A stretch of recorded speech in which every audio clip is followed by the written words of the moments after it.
তার মেয়ে তার মা ডাক দেখে, কিরে বাবা চিল্লাচিল্লি করস কেন? এগুলা কি বাট্টে? বুট বাট্টে না কি বাট্টে? বুটেও নাই পাটেও নাই, মানে এগুলা কি বাজছে? বুট গাইতে গাইতে গাইতে গাইতে গাইতে গাইতে গাইতে গাইতে এত গান আপনার, দুই একটা গান তো মাইয়ারা দেন না। গান গাইতে গাইতে হের গলা বলে ভাইঙ্গে গেছে, খুঁজা খাওনের স্বভাব হের গেল না। গান কমিটির আছেন যারা, একটু চা দিবেন লিগার করা, সঙ্গে আরো দিবেন একটু পান। পুতুল দেওয়ান গাল ভরিয়া খাইব পান, মন ভরিয়া গাইব গান, শুনবেন সবাই মনেরই মতো। আমি আমার আম্মাজানের জন্য ব্যবস্থা করলাম যে পান খেয়ে তিনি ভালো ভালো গান গাইব। আর হেই কইতেছে কয় আপনার ছায়া খাওয়ার অভ্যাসটা গেল না। লোকে লেখছে আপা ফেনী জেলায় গানের কি কয়, এটা দিয়ে কইল না। আমি সাথে সাথে আমি এটা আবার লিখে রাখছি। মানে কিন্তু ধন্যবাদ জানাইতে গিয়া আজকে গান তো গাইতে আসি নাই।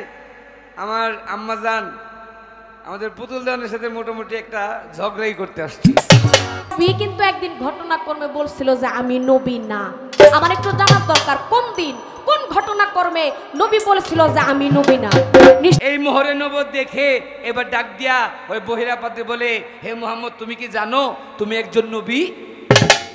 আমার নবী ডাক দিয়ে কয়, না আমি তো কোনো নবী না। আমারে দিছে নবুয়ত আর আমার কানুন বাবারে দিছে বেলায়ত। আজকে আমি পাইছি কি বেলায়ত আর বাবাই পাইছে নবুয়ত। একটা হলুদ কার্ড দিলাম, হলুদ কার্ড কিন্তু একে একে দুইবার খাইলে কিন্তু লাল কার্ড হয়ে যায়, এটা মনে রাখবেন। এই তো তাহার কথা ছিল। কথাগুলা তো যদি আপনি কষ্ট পাইয়া আমারে যদি কোন আপনি দুইবার তোমার আমি হলুদ কার্ড দেখা দিছি, আমি তাহলে আপনার একটা কথাই ধইরা আপনাকে ডাইরেক্ট আমি লাল কার্ড দেখাই দিতে পারি। এই বছরে 36 দিন, কোন 36 দিন? আবহায়াতের জল আসে। আবহায়াতের জলটা কি আর আবহায়াতের জলটা খাইতে হয় কেমনে?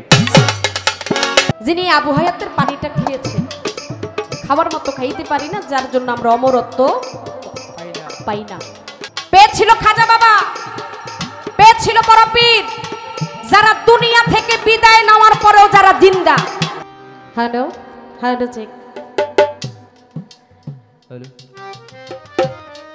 মঞ্চে উপস্থিত হলেন যিনি আজকে আমাদের এই গানের প্রধান অতিথি, যিনি আপনাদের কাছের একজন মানুষ, অন্তরের একজন মানুষ, ভালোবাসার একজন মানুষ, আমার শফিকুল ইসলাম শফিক ভাই এবং ফারুক ভাই আসছে। বিশেষ করে দেলোয়ার ভাইয়ের কাছেও আবার সালাম শ্রদ্ধা রেখে যাই। এখানে আমার শফিক ভাইয়ের অনেক বন্ধুবর মানুষেরা আছে যাদের নাম হয়তো জানা নাই। তা আমি আমার শফিক ভাই সহকারে তার যে বন্ধু মহল মঞ্চে এই মুহূর্তে যারা উপস্থিত সকলের কাছে সালাম দিলাম। আগে আমার সালাম গ্রহণ করুন। আসসালামু আলাইকুম ওয়া রাহমাতুল্লাহি ওয়া বারাকাতুহু। আর আসলে মানুষে বলে যারা গান গায় শিল্পী এদের অনেক ভক্ত থাকে, কি কথাটা বলে না? এই যে পুতুল দেওয়ানের ভক্ত, এই যে কানুন দেওয়ানের ভক্ত, কিন্তু শুধু শিল্পীদেরই কিন্তু ভক্ত থাকে না, কিছু কিছু মানুষ আসে যারা খুব স্পেশাল, এদেরও কিন্তু ভক্ত থাকে।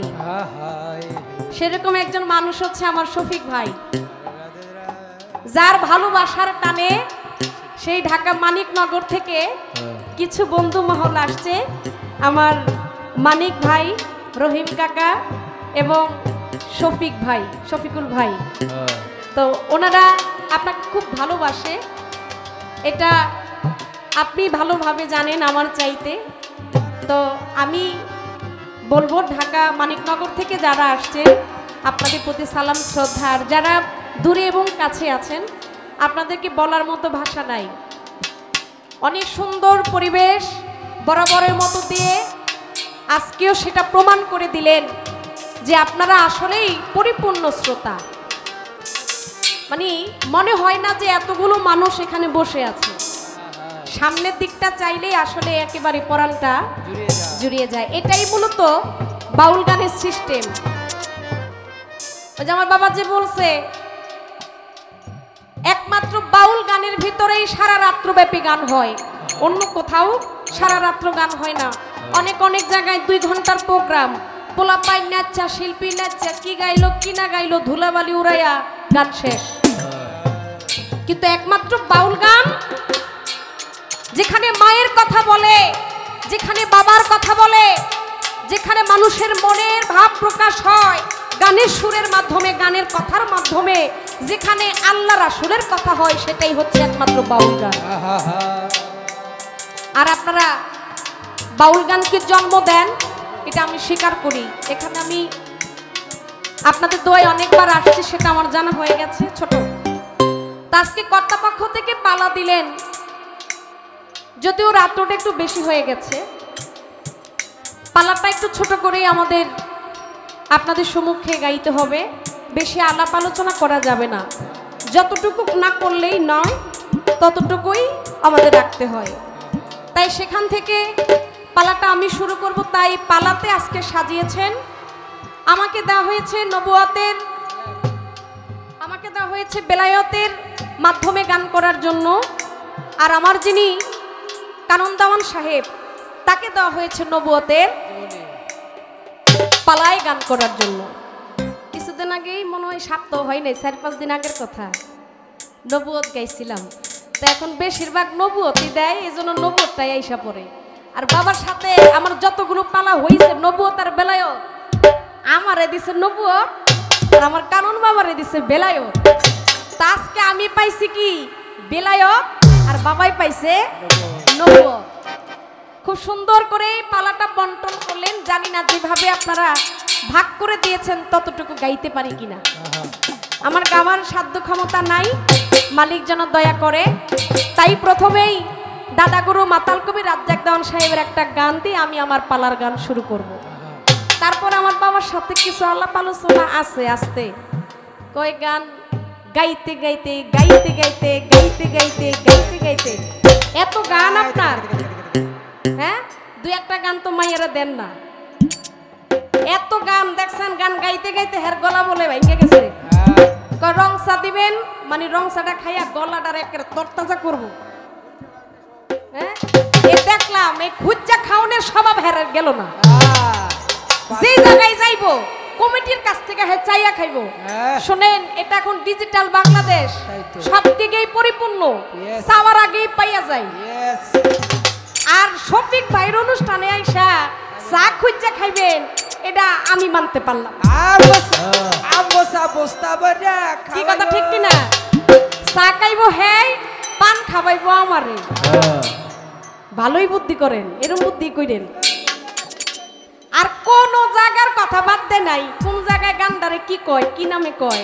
সিলেট, ওই ফরিদপুর, তারপরে চট্টগ্রাম, পাবনার কথা কয়ে গেছে নাকি? হ্যাঁ, ওই আমার এই ফেসবুকে যারা গান শুনতেছে, লাইভে যারা আছে, এক লোকে লেখছে, আপা ফেনী জেলায় গানের কি কয়, এটা দিয়ে কইল না।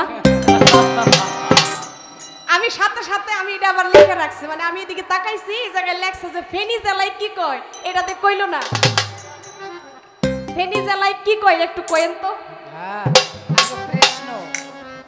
ফেনী জেলাটা হচ্ছে আমার দেশের বাড়ি, আমার জন্মস্থান। তো বাজান সব জায়গার নাম কোন, কিন্তু এই ফেনী জেলাটা কি লেগে বাদ রাখবেন, সামনের থেকে ফেনী জেলার কথাও কইবেন। এটা আমি জানতে চাই না, আমার এক শ্রোতা মানে ফলোয়ার, সে জানতে চাইছে যে ফেনী জেলার নাম তো কইল না। অনেক সুন্দর, আসলে বাবার এই গানটাকে অনেক ভালোবাসি, পছন্দ করি। যাক, আপনারা তার জন্য দোয়া করবেন। এবার কথা না বাড়িয়ে আমি আমার গানে চলে যাচ্ছি। ধন্যবাদ।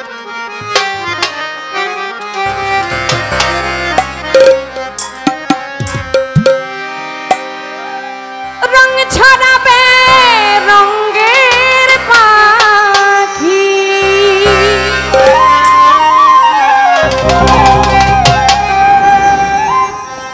রঙে ছড়াবে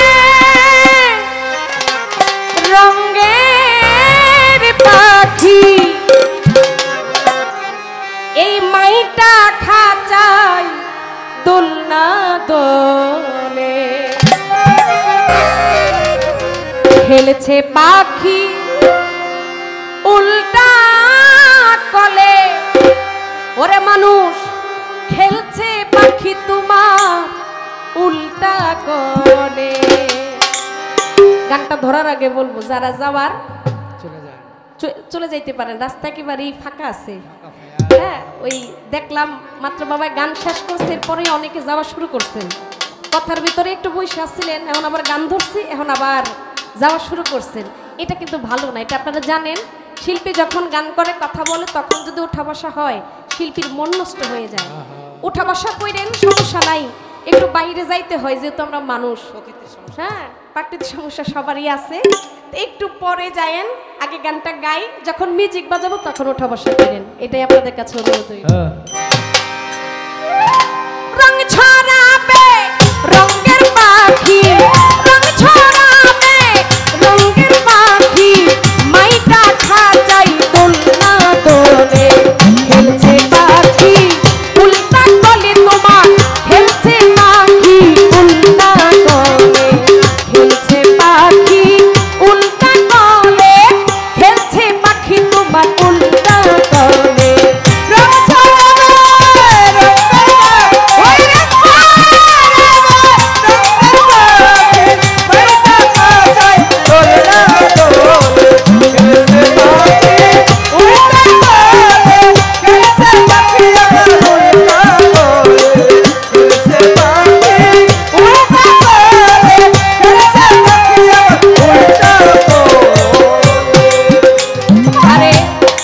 ফোটা ছাড়া খাম্বার উপর তুমি টানাতে এই পেতেছে ঘর, তোমার ফোটা ছাড়া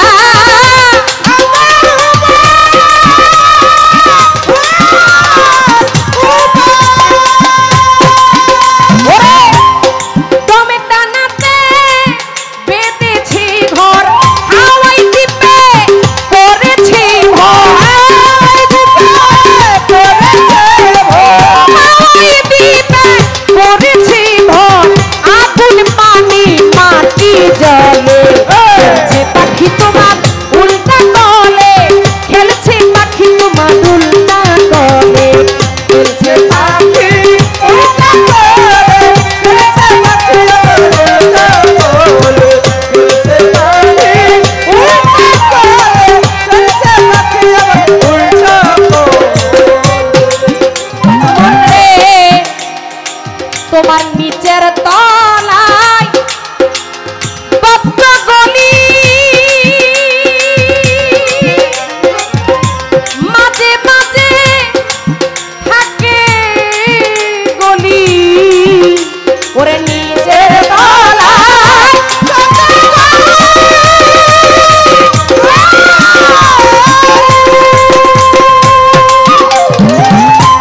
মাঝে মাঝে থাকে গলি, উপর তলায় পাখাবে,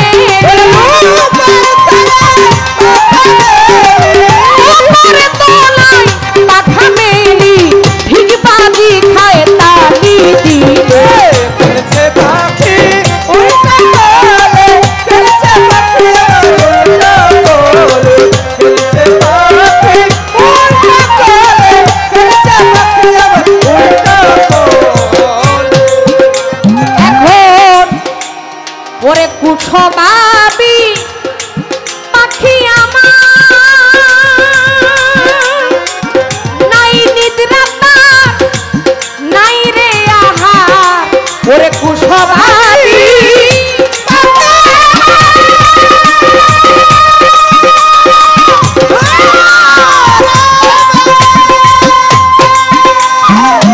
নাই নিদ্রা তার নাই রে আহার, মুখ খুলে না খুব দূরা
এই সামনের বাবারা খুব কষ্ট করে বৈশা রইছে।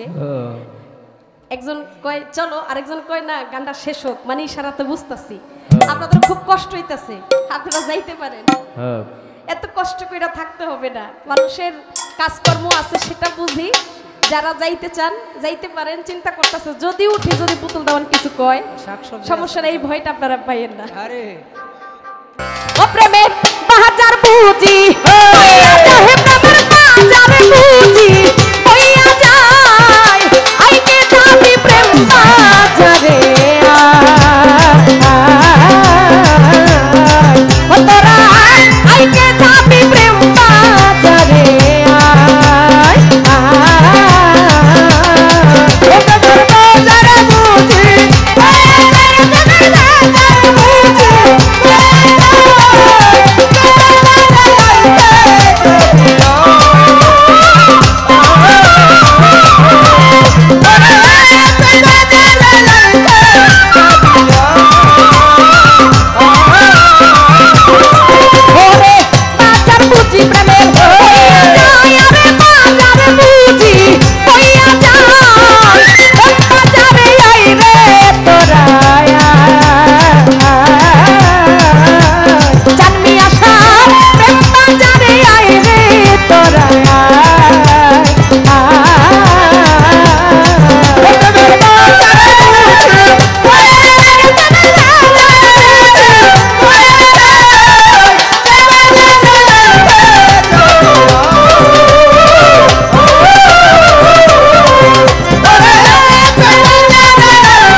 আছেন যারা গণিকের নন্দন, কথা শুনবেন পালা শুনবেন মনেরই মতন।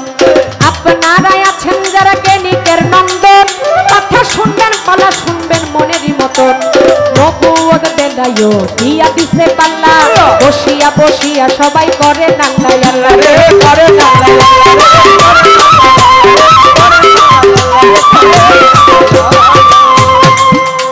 আজকে নবুয়তের বেলায়ও দিয়া দিছে পাল্লা, ওরে লাইগা গেল পাল্লা, শুরু হইল পাল্লা। হিন্দুরা বলো হরি, মুসলমানে আল্লাহ।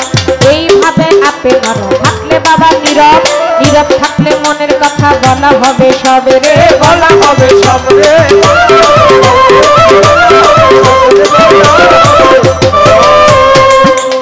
ওরে আর যদি গানের মধ্যে ওঠা বসা হয়, ওঠা বসা করলে কি আর গানে মজা রয় রে, গানে মজা রয় রে, গানে মজা রয়।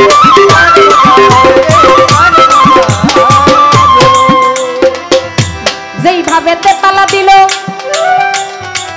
আমার ধর্ম রাষ্ট্রবাদে, পালা নিয়ে ছোট্ট একটা প্রশ্ন আমি করব কানন দেওয়ানকে। বাবা যেহেতু ডাকছি, অনেকের মনে একটা প্রশ্ন আসতে পারে, বাবার মাইয়ার ভিতরে মনে হয় একটু সারাসারি হইতে পারে।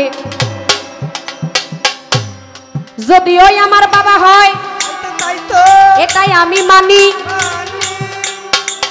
কিন্তু পালার খাতিরে পালার গতিতে সারাসারি আমি না জানি। কারণ অনেকে মনে করতে পারে কানন দেওয়ান যেহেতু পুতুল দেওয়ানের দেওয়ান সূত্র ধরে তাহার বাবা হয়, নিশ্চয় একটু ফাঁকিবাজি দিতে পারে, এটা ভাবে যে অনেকে। আস্তে অনেকে এটা ভাবে, এই জন্য আগে থেকে একটু বইলা দেই যতই আমার বাবা হোক, কারণ সম্পর্ক কখনো ভোলা যায় না, এটা ভোলা যাবেও না। তো অনেকেই ভাবে পুতুল দেওয়ানের যেহেতু বাবা আর কানন দেওয়ানের যেহেতু মাইয়া, তো বেশ একটা আজকে জুইতইব না।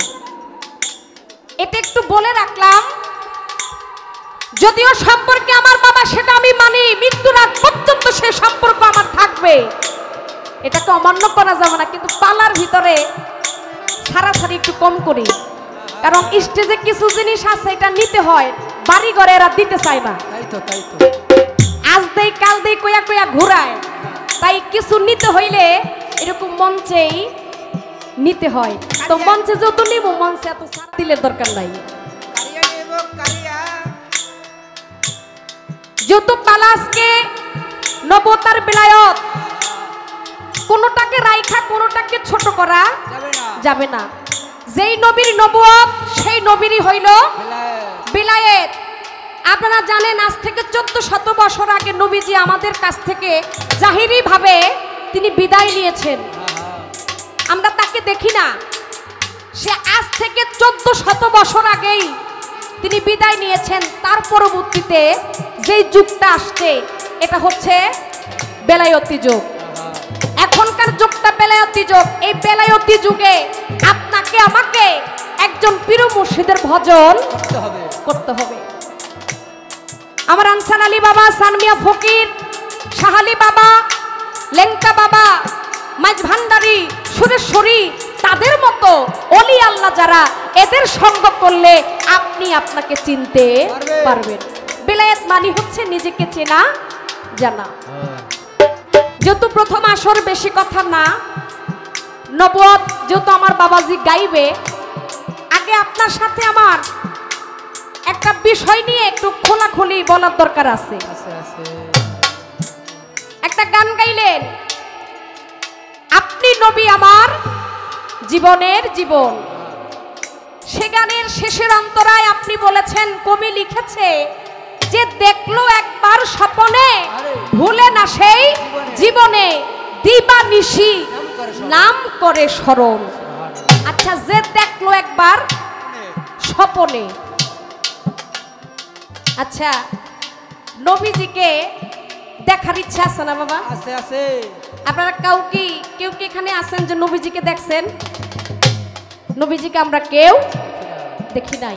আচ্ছা, নবীজিকে দেখতে চান কারা কারা? একটু হাত তুলেন তো। আল্লাহু সুবহানাল্লাহ।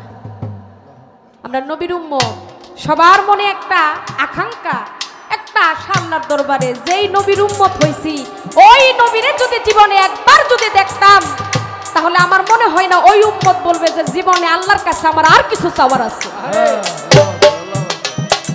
আপনারা কি দেখতে চান না নবীকে?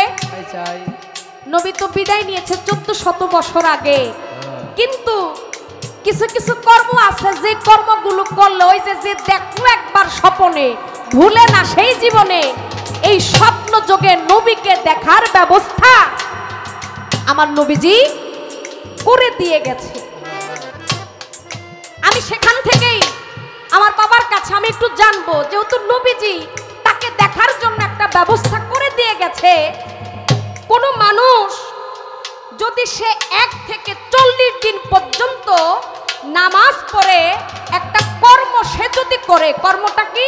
পবিত্র কোরআনে আসছে, পবিত্র কোরআনের এই আয়াতটা একজন ব্যক্তি সে যদি 1 থেকে 40 দিন পর্যন্ত নামাজ শেষে সে যদি এটা পাঠ করে, তাহলে আমার নবীজি অবশ্যই তাকে 1 থেকে 40 দিনের পরে 41 দিনের মাথায় আমার নবীজি অবশ্যই তাকে স্বপ্ন যোগে দেখা দিবে। সুবহানাল্লাহ।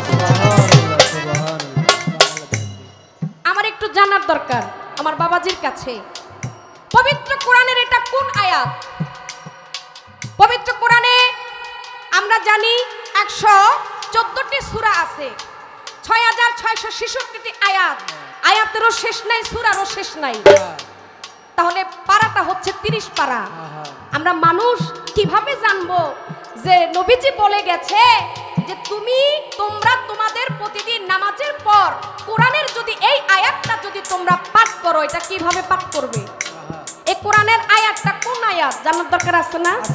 আজকে আপনি একটু বলে দিবেন এই আয়াতটা কোন আয়াত, এটা কোন পারায় আছে, এই সূরার নামটা কি, যে এই সূরার ভিতরে এই আয়াতটা তুমি পুতুল দাওয়ান।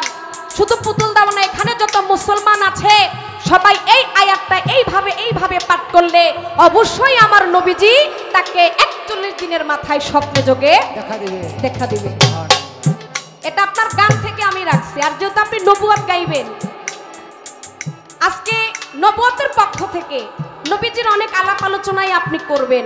আমরা জানি নবী আমাদের গাছের নবী, মাছের নবী, আকাশ বাতাস চন্দ্র সূর্য গ্রহ তারা নদী নালা খাল বিল পশু পাখি যা কিছু আছে সব কিছুরই আমার নবী, আল্লাহর নবী, ফেরেশতাদের নবী। কিন্তু সেই নবী একদিন ঘটনাক্রমে বলেছিল যে আমি নবী না। যে আল্লাহ কয় সে আমার দোস্ত, সে আমার নবী, গাছে কয় সে আমার নবী, পাখি তো বলে সে আমাদের নবী। কিন্তু সবাই যেহেতু বলে যে নবীর নবী, নবী করিম সাল্লাল্লাহু আলাইহি ওয়াসাল্লাম, কিন্তু সেই নবী কিন্তু একদিন ঘটনাক্রমে বলছিল যে আমি নবী না। আমার একটু জানার দরকার কোন দিন কোন ঘটনাক্রমে নবী বলেছিল যে আমি নবী না। নিশ্চয়ই এখানে একটা হাকিকত আছে, শুধু এই কথাটা আপনি আপনার নবুয়তের পক্ষ থেকে বলবেন। আর আগের কথা থেকে যেহেতু আপনি দাঁড়িয়ে মানুষকে দুরূদ পাঠ করিয়েছেন, এটা সব শিল্পী পারে না, এটা সব শিল্পীর বেলায় হয় না। আমি আপনাকে ধন্যবাদ জানাই যে এতগুলো মানুষ আজকে রাত্রে কতটুকু ইবাদত করবে জানি না, আমার আল্লাহ যদি চায় তার হাবিবের নামে এই দুরূদ পাঠ করার কারণে আজকে মানুষের যত পাপ আছে সমস্ত পাপ আমার আল্লাহ পাক মাফ করে দিতে পারে। সুবহানাল্লাহ। তাই সেখান থেকেই এই প্রশ্নটা রাখলাম, আর বেশি কথা নয়, এই পর্যন্ত বলা চলে।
পবিত্র মহান চিরঞ্জীব চিরস্থায়ী সকলের সৃষ্টিকর্তা, সবার পালনকর্তা, সবার জানমাল ইজ্জতের মালিক মহান আল্লাহ পাক, আল্লাহর নাম মুখে নিয়ে আজকে গান শুরু করব। তৎসঙ্গে আল্লাহর দরবারে হাজার কোটি বার শুকরিয়া জ্ঞাপন করছি এই জন্য আল্লাহর অশেষ রহমত, আল্লাহর রহমতে উভয় শিল্পী উপস্থিত হয়েছি গান করার জন্য, আপনারা একত্রিত হয়েছেন গান শ্রবণ করার জন্য। ইন্তেজাম কমিটির সকল সদস্য অক্লান্ত পরিশ্রম করে এত সুন্দর একটা আয়োজন করেছেন। এই আয়োজনের কোনো কিছু সম্ভব হইতেন না যদি আমার আল্লাহ রহমত না করতেন। আল্লাহ রহমত করেছেন তাই সব কিছু সম্ভব। তাই আল্লাহর দরবারে শুকরিয়া আদায় করে আল্লাহর সাহায্য প্রার্থনা করে আল্লাহর প্রিয় হাবিব আহমদ মুস্তাফা মোহাম্মদ মুস্তফা, আমার নবী, আপনার নবী, গাছের নবী, মাছের নবী, আউয়াল আখের জাহের বাতুরের নবী, সাফায়েতের কান্ডারি আমার আল্লাহ পাক, যাকে পয়দা না করলে এই পৃথিবীর জিন ইনসান একটা বালুর কণা পর্যন্ত তৈরি করতেন না, যার জন্য আল্লাহ এই দুনিয়া তৈরি করেছেন। আহমদ মুস্তফা মোহাম্মদ মুস্তফা হজরত মোহাম্মদ সাল্লাল্লাহু আলাইহি ওয়াসাল্লাম। আসলে সবাই নবীর নামে একটা চুম্বন করি। আমার নবী রোজায় ভক্তি শ্রদ্ধা জ্ঞাপন করে আহলে বায়াত পাক পাঞ্চতনের জয়গান করে ৩১৩ নবী, লাখের উপর ২৪,০০০ পয়গাম্বর, অগণিত উলিয়া উলিয়া গাউস কুতুব পীর মাশায়েখ এই পৃথিবীতে যে যেখানে যে অবস্থা রয়েছেন সকলের দরবারে ভক্তি শ্রদ্ধা জ্ঞাপন করে, খাস করে আতায়ে রাসূল, গারিবে নেমাজ, হিন্দে সুলতান সুম্মা আজমিরি কুল্লে খাজা গান মাইনুদ্দিন হাসান সঞ্জয় রহমতুল্লাহ আমার খাজা বাবার দরবারে ভক্তি শ্রদ্ধা জ্ঞাপন করে, পিরানিপের দেস্তেগীর মাহবুব সুবহানি কুতুবে রব্বানি বড় পীর আব্দুল কাদের জিলানী রহমতুল্লাহ দরবারে ভক্তি শ্রদ্ধা পেশ করে, ৪ পীর ১৪ খানদান ১২ মাসুমের প্রতি ভক্তি শ্রদ্ধা পেশ করে, আজকে যার নামে যাকে উদ্দেশ্য করে আমাদের এই ধর্মীয় মাহফিল, এত সুন্দর মানুষের মিলন মেলা, অলিকুলের শিরোমণি হজরত দয়াল বাবা চানমিয়া ফকিরের দরবারে আমার ভক্তি শ্রদ্ধা জ্ঞাপন করে, বাবাজানের ভক্ত আশিকান জাকিরান সকলের প্রতি সালাম শ্রদ্ধা পেশ করে, আজকে যিনি প্রধান অতিথি আমাদের মধ্যে জনাব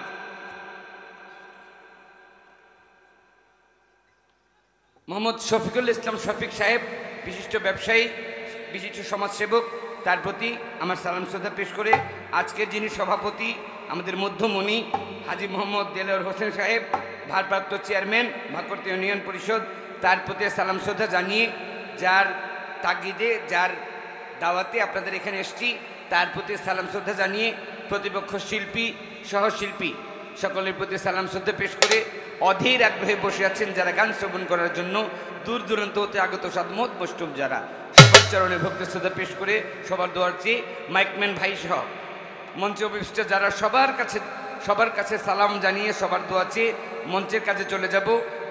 গানে যাওয়ার আগে বলবো আমার দয়াল বাবা, আমার দয়াল মুর্শিদ, আমার গানের মালিক দয়াল মাখত চানসা রহমতুল্লাহ দরবারে ভক্তি শ্রদ্ধা জানিয়ে আমার খালিক চানসাকে স্মরণ করে, আমার মালিক চানসাকে স্মরণ করে, বাবা আলিফ চানসাকে বড়জোকে রেখে শাহ আলী বাবার নাম নিয়ে, আমার চানিমে বাবার নাম নিয়ে আজকে গান শুরু করলাম। সকলের প্রতি সালাম আসসালাম। ধন্যবাদ আপনাদের সকলের প্রতি, এত সুন্দর পরিবেশ আপনারা রাখছেন, এই পরিবেশের জন্য ধন্যবাদ। তার চাইতে বেশি ধন্যবাদ আমাদের পুতুল দেওয়ানকে, এত সুন্দরভাবে তার গান করলেন, কথাবার্তা বললেন, তার পালার গান করলেন, নিজের মন মতো গান করলেন, এত সুন্দর গান করার জন্য তার প্রতি ধন্যবাদ। তার চাইতে বেশি ধন্যবাদ তার সাথে যারা সঙ্গত করলেন, ঢুলিবাসী হারমোনিয়াম, এত ভালো সঙ্গত করার জন্য আরও বেশি ধন্যবাদ তাদের প্রতি। তার চাইতে বেশি ধন্যবাদ আমার মাইকম্যান ভাইকে ভালো মাইক দেওয়ার জন্য। তার চাইতে বেশি ধন্যবাদ যারা পুরস্কৃত করে উভয় শিল্পীকে উৎসাহিত করতে আছেন তাদের প্রতি ধন্যবাদ। আর সবচাইতে বেশি ধন্যবাদ যারা এত সুন্দর এই আয়োজনটা করেছেন। যদি আয়োজন না হইতো আপনারা গানও শুনতে পারতেন না, আমরা গান করতেও পারতাম না। তাদের প্রতিও অসংখ্যবার ধন্যবাদ। তো ধন্যবাদ তো জানাইলাম, কিন্তু ধন্যবাদ জানাইতে গিয়া আজকে গান তো গাইতে আসি নাই। আমার আম্মা জান আমাদের পুতুল দেওয়ানের সাথে মোটামুটি একটা ঝগড়াই করতে আসছি। হ্যাঁ, মোটামুটি খাল কেটে কুমির আন্না যাকে বলে। আমি বন্ধনের মধ্যে বলেছিলাম যে আমার প্রতিপক্ষ শিল্পী যিনি রূপে গুণে ভরা তিনি, তো এবার রূপ দেখাইছে এমন রূপ, হ্যাঁ আমি তার রূপের কথা গুণের কথা কইতেছি আর তিনি ধরতেছে আমার দোষ। কি দোষ বললেন? যে চাচাজি আপনার চায়া খাওয়ার অভ্যাসটা গেল না। আব্বাজান আমি একটা কথা শুধু আপনাকে এই জায়গায় বলবো, বেশি কথা না বলে একটা কথা বললেই শেষ হয়ে যায়। সেই কথাটা হচ্ছে, না চাইলে মায়ও বলে দুধ দেয় না। কি বলছি, কথাটা সত্য না? বাচ্চা যখন ও আমা বলে কাঁদে তখন মা বুঝে যে বাচ্চার দুধ খাওয়ার সময় হয়েছে। ওই রকম আমি বন্ধনের মধ্যে একটু রস করতে গিয়ে রস নিয়ে বলেছিলাম, গান কমিটির আছেন যারা একটু চা দিবেন লিগ আর করা, সঙ্গে আরো দিবেন একটু পান। পুতুল দেওয়ান গাল ভরিয়া খাইব পান, মন ভরিয়া গাইব গান, শুনবেন সবাই মনেরই মতো। আমরা তো এই শীতের দিনে তো আমাদের গান বেশি হয়, তো শীত পরে আসছে, গান সিজন শুরু হয়ে গেছে, প্রত্যেক রাত্রে গান।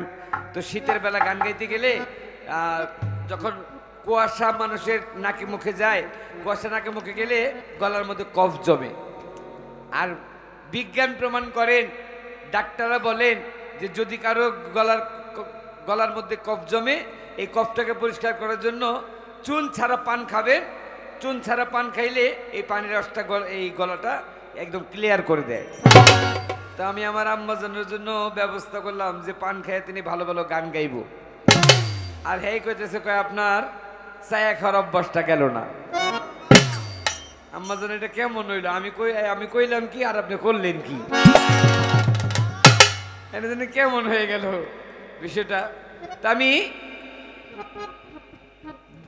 বিষয়টা কি ছোট্ট একটা কথা বলি, বিরক্ত আপনার বিরক্ত হবেন না। আমাদের বাড়ি হচ্ছে কেরানীগঞ্জ, আমাদের ভাকুরতা তো কেরানীগঞ্জের মধ্যে। তো কেরানীগঞ্জের মধ্যে দেখবেন একটা মৌসুমি একটা জিনিস হয়, যেটা হচ্ছে কলইর বুট। কলইর বুট চিনেন না আপনারা? আমার এক বন্ধু, আমি ছোটবেলা থেকে একসাথে বড় হয়েছি, ওই বন্ধু আর আমি একসাথে পড়ালেখাও করছি। তো আমার এই বন্ধুর মুখের যে জিহ্বা, তার জিহ্বাটা একটু ছোট। আমরা বলি টাকা, ও কয় টাকা। টাকা টাকা বলতে গেলে টাকা চলে আসে। তো একদিন এই গরমের দিন, সিজন গান নাই, ড্যাম সিজন, তো বাড়িতে বসা, হঠাৎ করে দেখি আমার এই বন্ধু নতুন করে বিয়ে করে আনছে। বিয়ে করার কয়েকদিন পরেই তার বাড়ির মধ্যে চিল্লাচিল্লি। তো চিল্লাচিল্লি শুনে হাঁটতে হাঁটতে হাঁটতে হাঁটতে গেছি বন্ধুর বাড়ির সামনে। গিয়ে দেখি ওই বন্ধুর নতুন বউ কয়েকটা কলই বুট ভাইজা দিছে। বৃষ্টির মধ্যে কলের বুট খাইতে ভালো লাগে, কয়েকটা কলর বুট ভাইজা দিচ্ছে। তো ওই বন্ধু বসে বসে কলর বুট খাইতেছে। আর কলর বুট খাইতে গিয়ে বন্ধু রাগ হয়ে গেছে। এই এগুলো কি বাটতে, এগুলো কি বাটতে, বুট বাটতে না? তার মেয়ে, তার মা ডাক দেখে, কিরে বাবা চিল্লাচিল্লি করস কেন? এগুলো কি বাটতে, বুট বাটতে না কি বাটতে? ফুটেও নাই ফাটেও নাই। মানে এগুলো কি বাচ্ছে, বুট বাচ্ছে না কি বাচ্ছে? ফুটেও নাই ফাটেও নাই। তো তার মা বলতেছে, বাবা রে এই বুট নিয়ে চিল্লাচিল্লি করস, বুট তো তোর নতুন বউ বাচ্ছে। এইবার আবার কথা শুরু করে রাখছে, ও মা আমা বউ বাটতে টাকমা ছোটো কানো মানুষ দাওয়ারটে ভালোই বাটতে।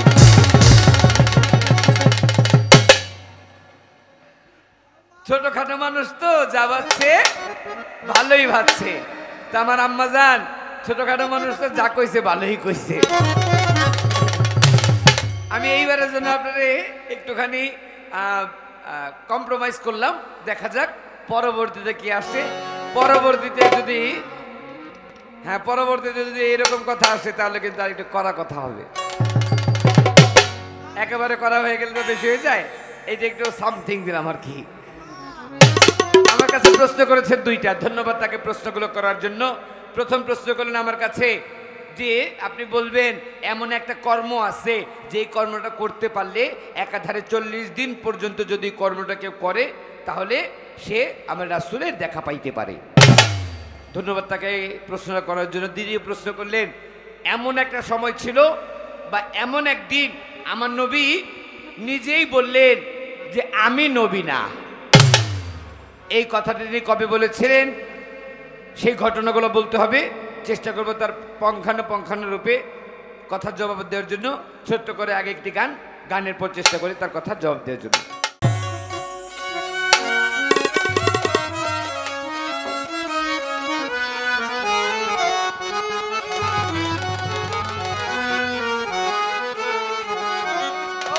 রাখ, আরেক কথা আছে তো।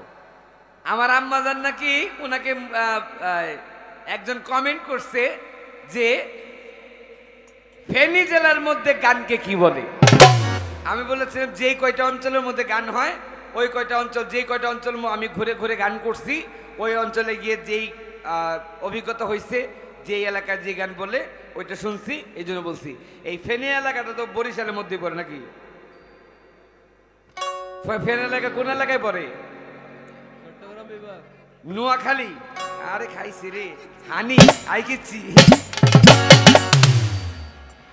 আচ্ছা ঠিক আছে, আপনাকে এইটা বলার চেষ্টা করব ফেনী এলাকায় কি বলে। তার আগে ছোট করে একটা গান করে গানের পরিচয় করব। আনিলেন সৌদা কালামে খোদা, আনিলেন সৌদা কালামে খোদা, আনিলেন সৌদা কালামে খোদা, অমৃত সুধা তৌহিদে আল আরবি বিশ্ব নবী ধ্যানের ছবি মুসলিমের আল আরবি বিশ্ব নবী ধ্যানের ছবি মুসলিমের।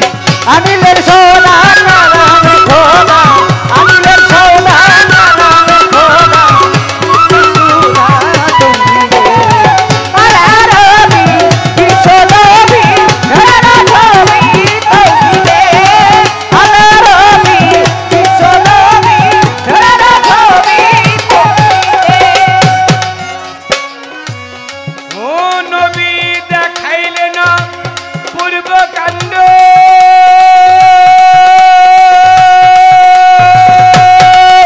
ওই চাঁদটাকে করে দ্বিখণ্ড, দেখাইলে না পূর্ব কাণ্ড কাণ্ড, ওই চাঁদটাকে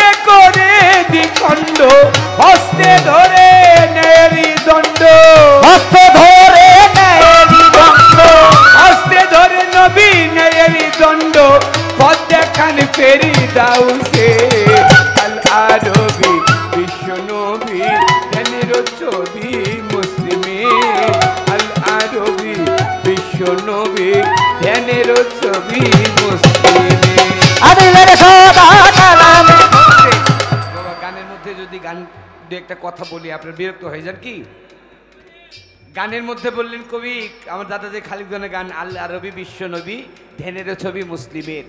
নবী দেখাইলেন অপূর্ব কাণ্ড, ওই চাঁদটাকে করে দ্বিখণ্ড, হস্তে ধরে নেয় হৃদণ্ড, পথ দেখান ফেরদাউসের। আপনারা সবাই জানেন আমার নবী যখন ছিল, নবী যে এলাকার মধ্যে নবীর জন্ম, ওই এলাকার মধ্যে আবার আরেকজন লোকের জন্ম ছিল যার নাম ছিল আবু জাহিল।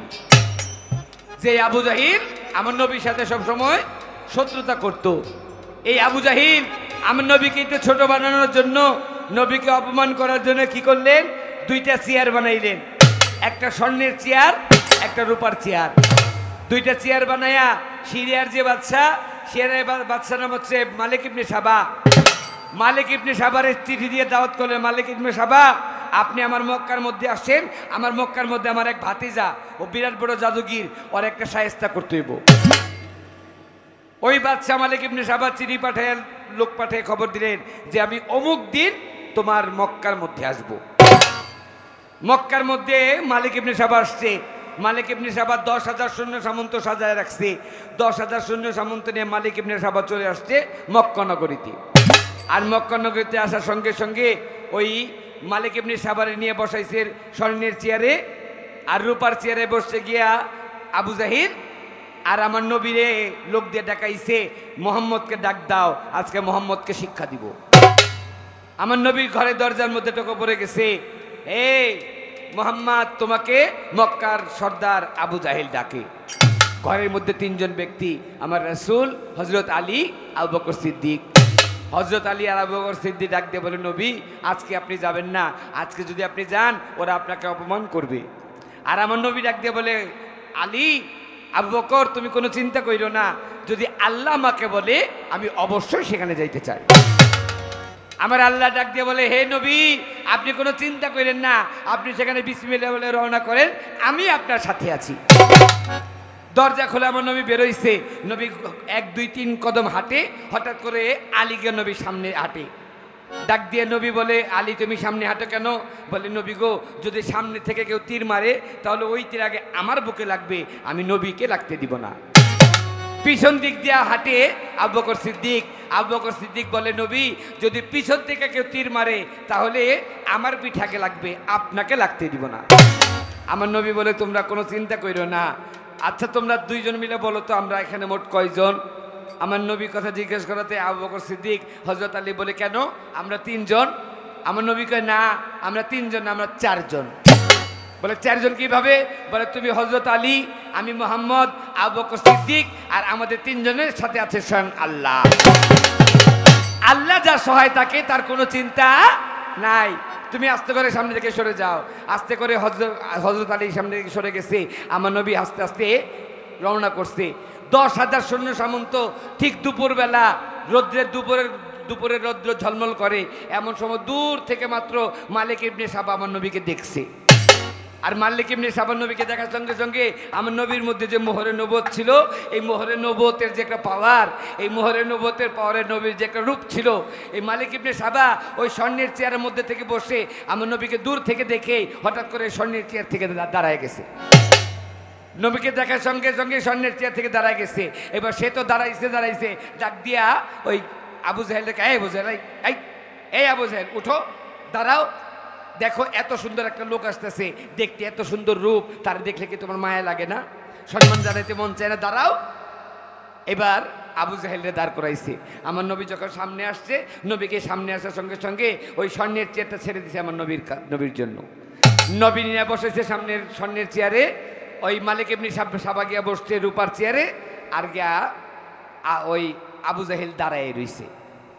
এবার মালিক ইবনে সাবা ডাক দেখে, এই আবু জাহেল, মোহাম্মদ হুজুরকে এই দুপুর রৌদ্রের বেলা কেন ডাকাইছো বলো?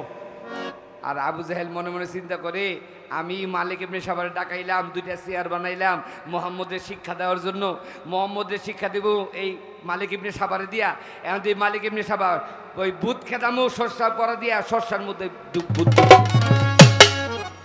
ডাক দে বলে, সে নাকি আল্লাহর নবী, আবু জাহেল ডাক দিয়ে বলে, মালিক ইবনে সাবা, তারে বলেন তো সে যদি সত্যিকারে আল্লাহ নবী হয়, তারে বলেন তো এখন দিনের দুপুর, এখন কি রাত্রের দুপুর করা যায়? মালিক ইবনে সাবা ডাক দিয়ে বলে, হুজুর এখন কি রাত্রবেলা করা যায়? আমার নবী ডাক দিয়ে বলে, আল্লাহ চাইলে কিনা সম্ভব, আল্লাহ চাইলে সব সম্ভব। আমার আল্লাহর দরবারে আমার নবী সেজদায় পড়ে গেলেন, ইয়া বারাইলাহি, এখন দিন, এখন কি রাত করা যায়? আমার আল্লাহ ডাক দিয়ে বলে, হে নবী, এই দুনিয়াটা চলে আমি আল্লাহর ইশারায়, আমি এই মুহূর্তে দুনিয়াটা ছেড়ে দিলাম আপনার ইশারায়, আপনি যা করবেন তাই হয়ে যাবে। সবাই বলবেন সুবহানাল্লাহ। আপনি যা করবেন তাই হয়ে যাবে। আমার নবী হাত দিয়ে ইশারা করলেন, সূর্য ডুবে গেল, নবী হাত দিয়ে ইশারা করলেন, চন্দ্র উদয় হইল, পূর্ণিমার চাঁদ, নবী দুই হাত তুললেন, পূর্ণিমার চাঁদ দুই টুকরো হয়ে নবী তার শাহাদাত আঙ্গুলি দিয়ে ইশারা করলেন, চাঁদটা দুই ভাগ হয়ে গেল, দুই ভাগ নবী হাতের মধ্যে নিলেন, নিয়ে সবাইরে দেখাইলেন, আবার চাঁদ একত্রিত করে চাঁদকে ছেড়ে দিলেন, চাঁদ চলে গেল, আবার সূর্য উঠে গেছে। আর ওই আবু জাহেল তার দলবল লোক লয়া দলবল নিয়ে আস্তে আস্তে যায়, আর ডাক দেখো, দেখছোস মোহাম্মদ কত বড় জাদুগির, দুনিয়ায় তো জাদু চালায় ওই আসমানের মধ্যে জল দিতে পারে। দেখাইলেন পূর্ব কাণ্ড, নবী চাঁদটাকে করে দ্বিখণ্ড, দেখাইলেন পূর্ব কাণ্ড, চাঁদটাকে করে দ্বিখণ্ড, হস্তে ধরে নেলি দণ্ড, হস্ত ধরে নেলি দণ্ড, হস্তে ধরে নেয়ারি দণ্ড, পদ দেখান কেরি দাউসে আল আরবি বিশ্ব নবী ধ্যানের ছবি মুসলিমে আল আরবি বিশ্ব নবী সারা ছবি মুসলিমে, আল আরবি বিশ্ব নবী সারা ছবি মুসলিমে। নবী ক্ষমা চাইলেন মার খাইয়া, একজন ইহুদি বুঝিতে পাইয়া ফিরে আসতেন মার খাইয়া,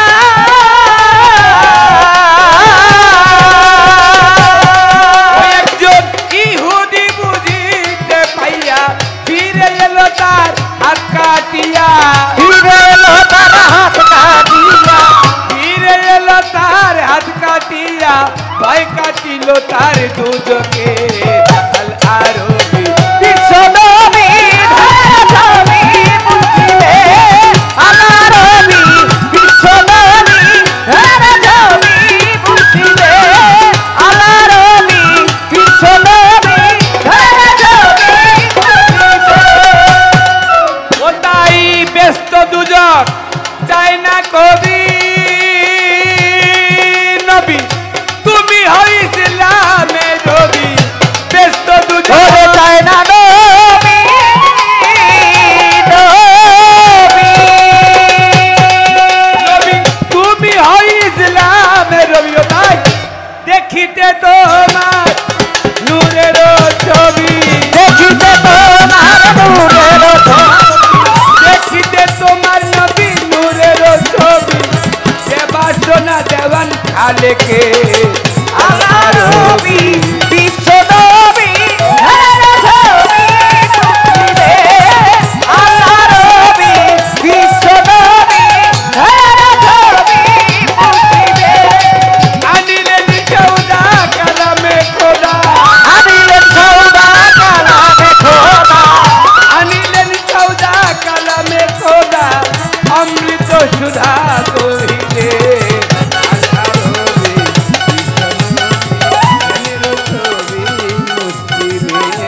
আল আরবি বিশ্ব নবী ধ্যানের ছবি মুসলিমে। ওরে আমার কাছে যেইভাবে তে জিজ্ঞাসা করে, ভুলি নাই কথায় আমার মনে পড়ে, আসরেতে আমার কাছে জিগাইয়া যায়, বলেন কানন দেওয়ান আপনি বলেন রাজসভায়, এমন কোন কর্ম করলে, এমন কোন কাজ করলে 40 দিন পরে নবীকে দেখা যায়, এই কথাটি বলতে হবে আমার রাজসভায়।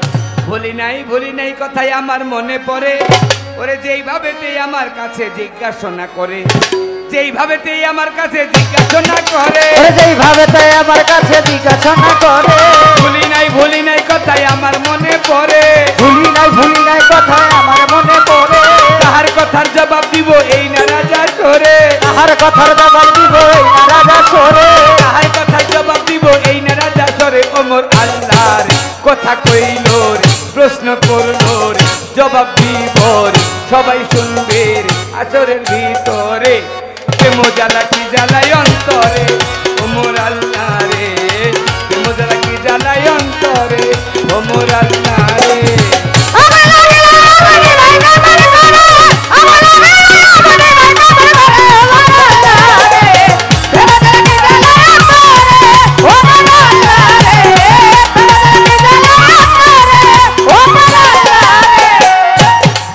ওরে আমার কাছে যেভাবে তেজি গাইয়া যায়, একটা কাজ করলে কেহ এই না দুনিয়ায় আসতে। আপনি প্রত্যেক দিন সারাদিন 5 ওয়াক্ত নামাজ আদায় করেন কি না করেন, রোজা রাখেন কি না রাখেন, হজ আদায় করেন কি না করেন, তাতে কোনো সমস্যা নাই। যদি কেউ রাত্রেবেলা সারাদিন যত কর্ম করলেন, যদি কেউ রাত্রেবেলা আয়াতুল কুরসি পাঠ করে তারপরে তিনি যদি নিদ্রা যান, আয়াতুল কুরসি এক রাত্র পাঠ করে রাত্রেবেলা ঘুম গেলে, সকালবেলা একটা মায়ের গর্ভ থেকে শিশু জন্ম নিলে ওই শিশু যেরকম নিষ্পাপ হয়, আয়াতুল কুরসি পাঠ করে রাত্রেবেলা ঘুমাইলে সকালবেলা ওই মানুষটা ওইরকম নিষ্পাপ হয়ে ওঠে। এটা হচ্ছে একদিনের বিষয়। আর এই আয়াতুল কুরসি একাধারে 40 দিন যেই ব্যক্তি পাঠ করবে, একাধারে 40 দিন আয়াতুল কুরসি পাঠ করলে 40 দিন পর আমার রাসূল রুহানি অবস্থায় ওই ব্যক্তিকে অবশ্যই দেখা দিবে। এখন কথা হচ্ছে যে এই আয়াতুল কুরসি পাঠ করে 40 দিন পাঠ করে আপনি নবীকে দেখবেন, কিন্তু এই আয়াতুল কুরসি পাঠ করার আগে ঠিক করতে হবে আপনার মুখটা ঠিক আছে কিনা। কিরে বাবা, আপনার মুখ ঠিক করতে হবে না? আগের দিনে বর্তমান জামানায় আমাদের এখন যদি জ্বর হয়, জ্বর হইলে ডাক্তারখানায় যায়, একটা নাপা দেন, নাহলে একটা এইস দেন, একটা নাপা বা একটা এইস প্লাস খাইলে, এই নাপা খাইলেই জ্বর চলে যায়। এমন একটা সময় ছিল যখন এই অ্যালোপ্যাথি হোমিওপ্যাথির যুগ ছিল না, তখন কি মানুষের জ্বর হইতো না? তখনও মানুষের জ্বর হইতো। তখন যদি মানুষের কারো জ্বর হইতো, ছেলের জ্বর হইলে মা কি করতো, এক গ্লাস পানি নিয়ে চলে যাইতো মসজিদের ইমামের কাছে, ইমাম সাহেব আমার ছেলেটার জ্বর হইছে, একটু পানি পরে দেন। আর যদি ইমাম সাহেব পানি পরে দিত, আগের দিনে ওই পানি পরা খাইলে মানুষের জ্বর চলে যাইত। কিন্তু এখন পানি পরা খান, পানি পরা খাইলে জ্বর যাইব কেন? পানির দোষ? আলহামদুলিল্লাহ, মুখের দোষ। আপনার এই মুখ দিয়ে আপনি সারাদিন বললেন মিথ্যা কথা, এই মুখ দিয়ে বললেন খারাপ কথা। ওই খারাপ কথা বলে যদি আয়াতুল কুরসি যতই পাঠ করেন, নবীকে দেখতে পারবেন? কখনো দেখতে পারবেন না। আমার মানুষের কথা বলবো না, আমার এই দাদা, আমার বড় বাবা, মানে আমার বাবা হচ্ছেন মাখন দেওয়ান সাহেব, মাখন দেওয়ান সাহেবের বাবা হচ্ছে আব্দুল খালিক দেওয়ান সাহেব, খালিক দেওয়ান সাহেবের যিনি বাবা তার নাম হচ্ছে আলেপ চান শাহ আলফো দেওয়ান। আমাদের বাড়িতে এখনো আছে আলফো দেওয়ান। আমার যে বড় বাবা, উনি ছিলেন দরবেশ মানুষ।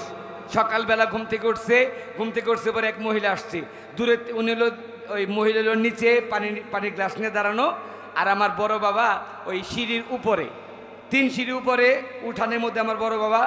তো আলিফ চান্সার গিয়ে বলতেছে, দরবেশ আমার ছেলেটার জ্বর হয়েছে, আমার একটু পানি পরে দেন। তো ওই আলিফ চান্সা দূর থেকে কি যেন বলে একটুখানি ফু দিছে, কয় জামা বিশ্বাস নিয়ে ছেলেটার খাওয়া গা, ছেলে ভালো হয়ে যাইব। আর ওই মহিলা পানি গ্লাসের দিকে তাকায় রয়েছে, অনেকক্ষণ পানি গ্লাসের দিকে তাকায় রয়েছে। আলিফ চান্সা, কিরে মা কি হয়েছে? কয় বাজান আপনি খাড়ায় রয়েছেন ওই যে এই 3 সিঁড়ি উপরে, আমি খাড়া রয়েছি 3 সিঁড়ি নিচে, আপনার তো আমি কত দূরে না, আপনি যে পানির মধ্যে ফু দিছেন, এই ফুটা পানির মধ্যে লাগে নাই, ফুটা পানির মধ্যে লাগে নাই, ফু ভালো করে দেন। এই কথা বলছে পরে আলেপ চান্সা একটু তেজি মানুষ ছিলেন, কয় ফু পানির মধ্যে লাগে নাই, পানি কাছে নিয়ে আয়। ওই পানি কাছে নিয়ে আসছে, পানি যখন কাছে নিয়ে আসছে ওই পানি গ্লাসের মধ্যে ফু দিছে, সঙ্গে সঙ্গে গ্লাসের তলা খুলে পড়ে গেছে, গ্লাসের তলা খুলে পড়ে গেছে। ডাক দিয়ে ওই মহিলাকে, দরবেশ এটা কি হলো? কয় মা গো, তোর ভাগ্যে পানি নাই। তোর তো বিশ্বাস নাই, তোর যদি বিশ্বাস থাকতো আমি যে ফু দিছি ওই ফুয়ের প্রতি বিশ্বাস থাকলে এমনিই তোর ছেলে ভালো হয়ে যাইত। কিন্তু তুই তো তাকায় রয়েছিস পানির দিকে, পানির মধ্যে ফুল লাগে নাই। এবার ফু দিছি, তলা খুলে বই রেখেছি, এখন আর কিছু করার নাই। তো এরকম আগে যদি আপনার মুখটা পরিষ্কার করেন তাহলে আপনি 40 দিন আয়াতুল কুরসি পাঠ করলে অবশ্যই নবীকে দেখতে পারবেন। এই তো তাহার একটি কথা গেল শেষ হইয়া, আরেক কথাই আসরেতে গেল রে জিগাইয়া। ভুলি নাই কথা আমার মনে পড়ে, তাহার কথার জবাব দিব এই না রাজা সরে, তাহার কথার জবাব দিব এই না রাজা সরে। কথা শুই না যেন সবার পরাণ ভরে, তাহার কথা শুই না যেন সবার পরাণ ভরে। ওমর আল্লাহর প্রশ্ন করবর উত্তর দিবর, সবাই শুনবে পরাণ ভরবে রে, জ্ঞান বাড়বে রে, প্রেম জ্বালা কি জ্বালাই অন্তরে। ওমর আল্লাহ রে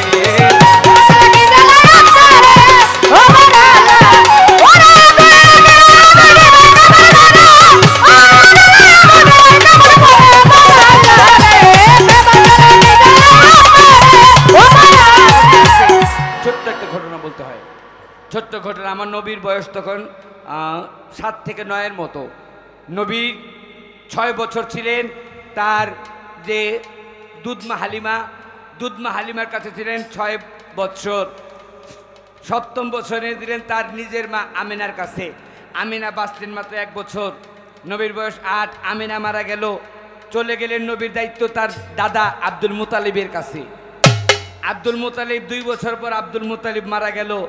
এরপর নবীর দায়িত্ব চলে গেল তার চাচা আবু তালিবের কাছে। তখন নবীর বয়স 10 থেকে 12-র কাছাকাছি। এমন সময় আবু তালিব পাশের শহরে বাণিজ্য করতে, বাবা কথা বলতে যে খারাপ লাগে নাকি এবার। আবু তালিব নবীর দায়িত্ব যখন আবু তালিবের কাছে, আবু তালিব পাশের শহরে যাবে বাণিজ্য করার জন্য।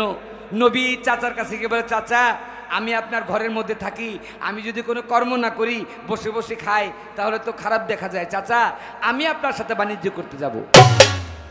আর নবীর চাচা আবু তালিব বলে, বাবা তুমি এখনো ছোট, তুমি কি বাণিজ্য করবা? বলে, না চাচা আমি যতটুকুই পারি আপনাকে সাহায্য করব, আমি আপনার সাথে যাব। এই কথা শুনে আবু তালিব কি করলেন, তার ভাতিজা মোহাম্মদকে সাথে নিলেন। কাফিলা নিয়ে তারা চলে গেলেন বাণিজ্য করার জন্য। আর যেই রাস্তা দিয়ে তারা বাণিজ্য করতে যায়, ওই রাস্তার মধ্যে, এই মরুভূমির মধ্যে একটা তাঁবু টানায়া একজন লোক, তিনি হচ্ছে খ্রিস্টানদের মধ্যে মুসলমানদের জন্য ধর্মযাজক যারা, তাদের বলা হয় ইমাম। হিন্দুদের জন্য ধর্মযাজক যারা, তাদেরকে বলা হয় পুরোহিত। খ্রিস্টানদের ধর্মযাজক যারা, তাদেরকে বলা হয় পাদ্রী। একটা খ্রিস্টান পাদ্রী তার ইনজিল কিতাবের মধ্যে পাইছে, একদিন হযরত মুহাম্মদ আখিরি পয়গম্বর হযরত মুহাম্মদ এই কাফেলা দিয়ে আসবে, এই রাস্তা দিয়ে হযরত মুহাম্মদ আসবে। তার চিহ্ন হবে হযরত মুহাম্মদ যেই কাফেলার মধ্যে থাকবে, ওই কাফেলার উপরে একটা মেঘের খণ্ড ওই কাফেলাটাকে ছায়া দিবে। এই জন্য আমার নবীর কায়া মানে দেহ ছিল, কিন্তু নবীর কোনো ছায়া ছিল না। নবীর ছায়া ছিল আমার স্বয়ং আল্লাহ। দূর থেকে ওই পাদ্রী নাম হচ্ছে বহিরা পাদ্রী।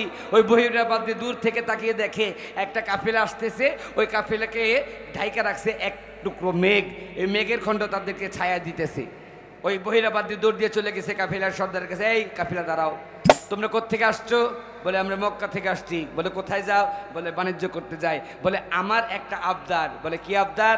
বলে, আমার আবদার হচ্ছে তোমরা একবেলা আমার বাড়িতে দাওয়াত কবুল করবা। এই কথা শুনে আব্দুল মুতালিব রাজি হয়ে গেলেন যে অনেকক্ষণ ওই মরুভূমির পথে হাঁটছি, একটু খাওয়া দাওয়া করা যাক। বহিরা পাদ্রীর কথায় তাঁবু গাড়লেন। তাঁবু গেড়ে ওই তাঁবুর মধ্যে আমার নবী হযরত মুহাম্মদ সাল্লাল্লাহু আলাইহি ওয়াসাল্লামকে এবং একটা দাস, এই দুইজনকে রেখে আবু তালিব দলবল লোকজন নিয়ে চলে গেছে এই বহিরা পাদ্রীর বাড়িতে। আর বহিরা পাদ্রীর বাড়িতে গেছে পরে বহিরা পাদ্রী সবাই নিয়ে ঘরে বসাইছে। ঘরে বসে বহিরা পাদ্রী দৌড় দিয়ে ঘরের বাইরে গেছে। বাইরে গিয়ে উপর দিকে তাকায় দেখে যে ওই মেঘের খণ্ডটা দেখা যায় না। ডাক দিয়ে বলে, মুতালিব তুমি কি তোমার তাঁবুর মধ্যে কাউরে রেখে আসছো? আবু তালিব ডাক দিয়ে বলে, তেমন কাউরে রেখে আসি নাই, আমার একটা ছোট ভাতিজা এবং একটা দাস, এই দুইজনকে রেখে আসছি। সঙ্গে সঙ্গে বহিরা পাদ্রী দুইটা চোখের পানি ছেড়ে দিছে। আরে আমি এত বছর যাবৎ এই মরুভূমির মধ্যে যার জন্য বসে আছি, তুমি সেই ব্যক্তিকে তাঁবুর মধ্যে রেখে আসছো? দৌড় দিয়া চলে গেছে বহিরা পাদ্রী তাঁবুর মধ্যে গিয়া ওই দাসটাকে ডাক দিছে। দাসটা সামনে আসে, দেখে মেঘের খণ্ড লড়ে না। এবার দাসটাকে রাইখা আমার নবীকে ডাক দিয়ে বলে, মোহাম্মদ তুমি আমার কাছে আসো। আমার নবীকে নিয়ে 2-4 কদম হাঁটে আর ডাক দিয়ে দেখে ওই মেঘের খণ্ডটা নবীর সাথে সাথে আস্তে আস্তে সামনের দিকে যায়। তখন বুঝলেন, ডাক দিয়া বলে, মোহাম্মদ তুমি কি তোমার পিঠের কাপড়টা উঠাইতে পারো? কারণ আমি আমার নবীর জন্মগতভাবে ঘাড়ের একটু নিচে 2 বাহুর মাঝখানে উঁচু উঁচু লোমে আবৃত একটা জায়গা, কেউ বলে টিউমারের মতো, কেউ বলে কবুতরের ডিমের মতো। আল্লাহ বলেছেন ইহা হচ্ছে আপনার মোহরে নবুয়ত। এই মোহরে নবুয়ত দেখে এবার ডাক দিয়া ওই বহিরা পাদ্রী বলে, হে মোহাম্মদ তুমি কি জানো তুমি একজন নবী? আমার নবী ডাক দিয়ে কয়, না আমি তো কোনো নবী না, আমি হচ্ছি আবু তালিবের ভাতিজা, আমি নবী। এটা আপনাকে কে বলছে? আমি নবী না। কারণ নবী নিজেও তখন জানে না যে সে যে আল্লাহর নবী। আর এই জায়গার মধ্যে আমি আমার আম্মাজানকে বলবো, আম্মাজান নবী নবুয়ত পাইছে যখন নবীর বয়স 40 বছর। কি বাবাজি? নবী আমার আজকের পালা হচ্ছে নবুয়ত বেলায়, তো নবুয়তটা তৈরি, নবীর কাছে নবুয়ত আসছে 40 বছর বয়সে। আপনি যা জিজ্ঞেস করবেন 40 বছরের পরে জিজ্ঞেস করবেন। এই যে এই 40 বছর আগে যে জিজ্ঞেস করছেন এইটা আপনার একটা ফাউল।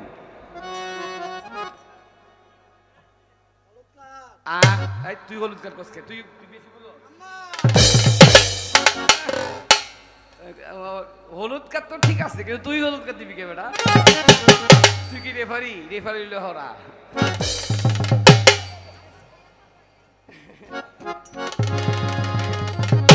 এইটা একটা হলুদ কার্ড দিলাম। হলুদ কার্ড কিন্তু একে একে 2 বার খাইলে কিন্তু লাল কার্ড হয়ে যায়, এটা মনে রাখবেন।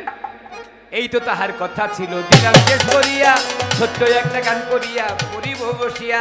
ছোট্ট একটি কথা এবার জিজ্ঞেস করতে চাই, জবাব দিবেন বাবুকের গোসাই। এইবার আমি তাহার কাছে জিজ্ঞাসা করি,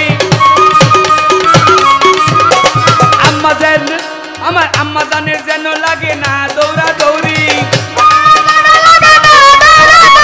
আম্মাজানেরও যেন লাগে না দৌড়া দৌড়ি। ওমর আল্লাহর প্রশ্ন করবো রে, উত্তর দিবে রে, সবাই শুনবে রে, পরাণ ভরবে রে, জ্ঞান বাড়বে রে, হালাল হবে রে, প্রেমটা লাগে জ্বালায় অন্তরে।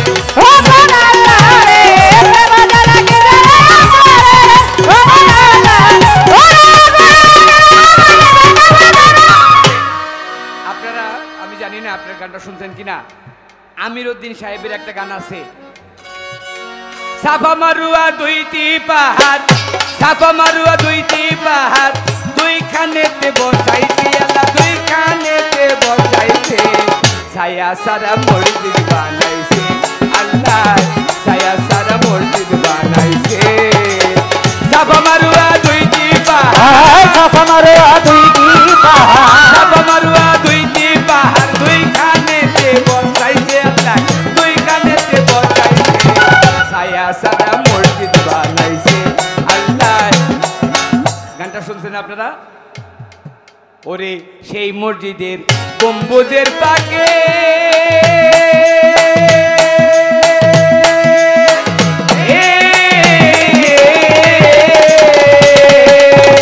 একটি দরজার 3টি নালা কৌশলে রাখে মসজিদের গম্বুজের পাকে।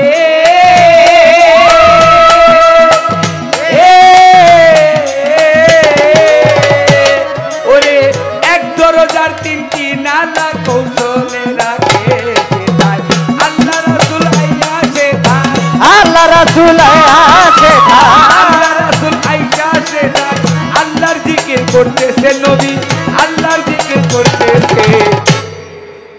ওই মসজিদের গম্বুজের ফাঁকে একটি দরজার 3টি নালা কৌশলে রাখে। ওই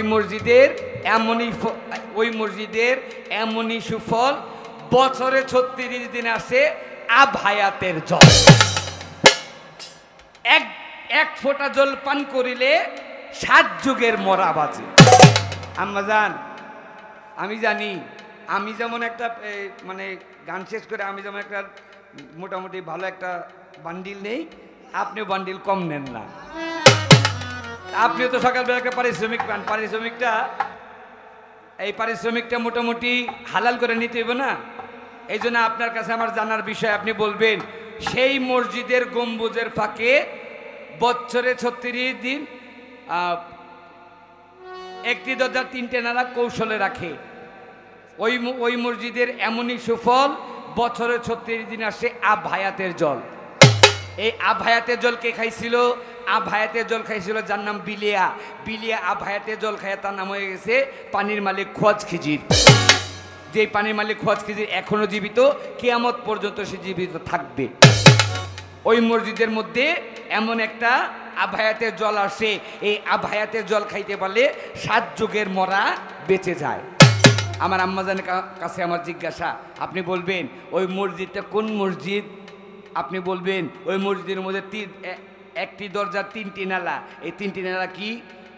ওই মসজিদের এমনই সুফল, বছরে 36 দিন আসে আবহায়াতের জল। এই বছরে 36 দিন, কোন 36 দিন আবহায়াতের জল আসে? আবহায়াতের জলটা কি, আর আবহায়াতের জলটা খাইতে হয় কেমনে? এই তো আমার একটি কথা রইল তাহার ধারে, এই তো আমার একটি কথা রইল তাহার ধারে, এই তো আমার একটি কথা রইল তাহার ধারে। কথা বলবে সবাই শুনবে, পরাণ ভরবে রে, প্রেম জ্বালা কি জ্বালায় অন্তরে, ওমর আল্লাহ রে, প্রেম জ্বালা কি জ্বালায় অন্তরে, ওমর আল্লাহ রে।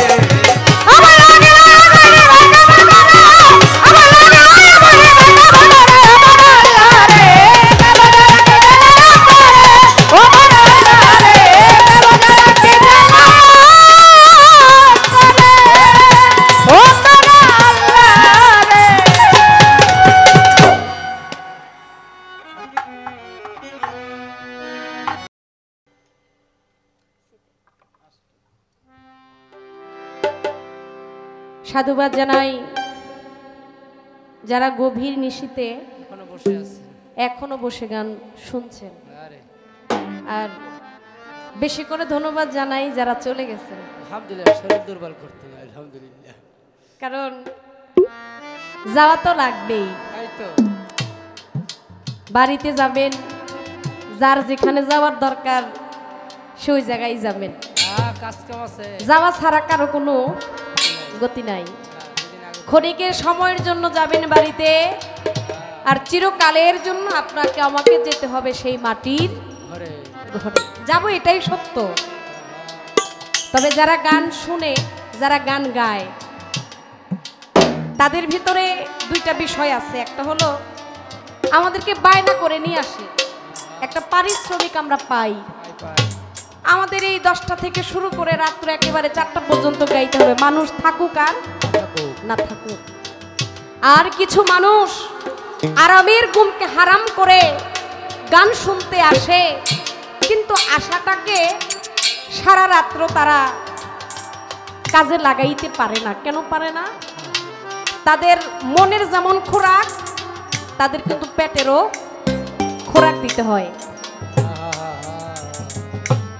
আমরা তো মনের খোরাক, পেটের খোরাক সবটাই মিটাই, একটা পারিশ্রমিক পাই। কিন্তু আপনারা যে গান শুনতে আসেন, বাবা, এটার কোনো পারিশ্রমিক কিন্তু আপনারা পান না। মনের তৃপ্তি একটুখানি নিয়েই যার যার বাড়িতে যেতে হয়, কারণ সকালবেলা প্রত্যেকটা মানুষের খোরাকের জন্য রোজগার করতে হয়। তাই ইচ্ছে থাকলেও অনেক সময় অনেক কিছু করা যায় না। তাই অনেকেই চলে গেছেন, আবার অনেকে একটু মেলা দেখতে আসে, একটু খিচুড়ি খাইতে আসে। এক একজনের মনের ইচ্ছা এক এক রকম। এখন যারা আসছেন, এখন যারা বসছেন, চরণে ভক্তি রাখি। রাত্রিটা গভীর পর্যায়ে চলে গেছে, গানটা একটু ভাবের দেশে পৌঁছে যাবে, শিল্পীর ওইভাবেই দরদ দিয়ে গাইতে হবে। আস্তে কথায় কথা বাড়ে, ভজনে বাড়ে প্রেম, তোমার পেট বাড়ে। আর যারা সাধুগুরু মহৎ, তারা বলে ভজনে বাড়ে প্রেম।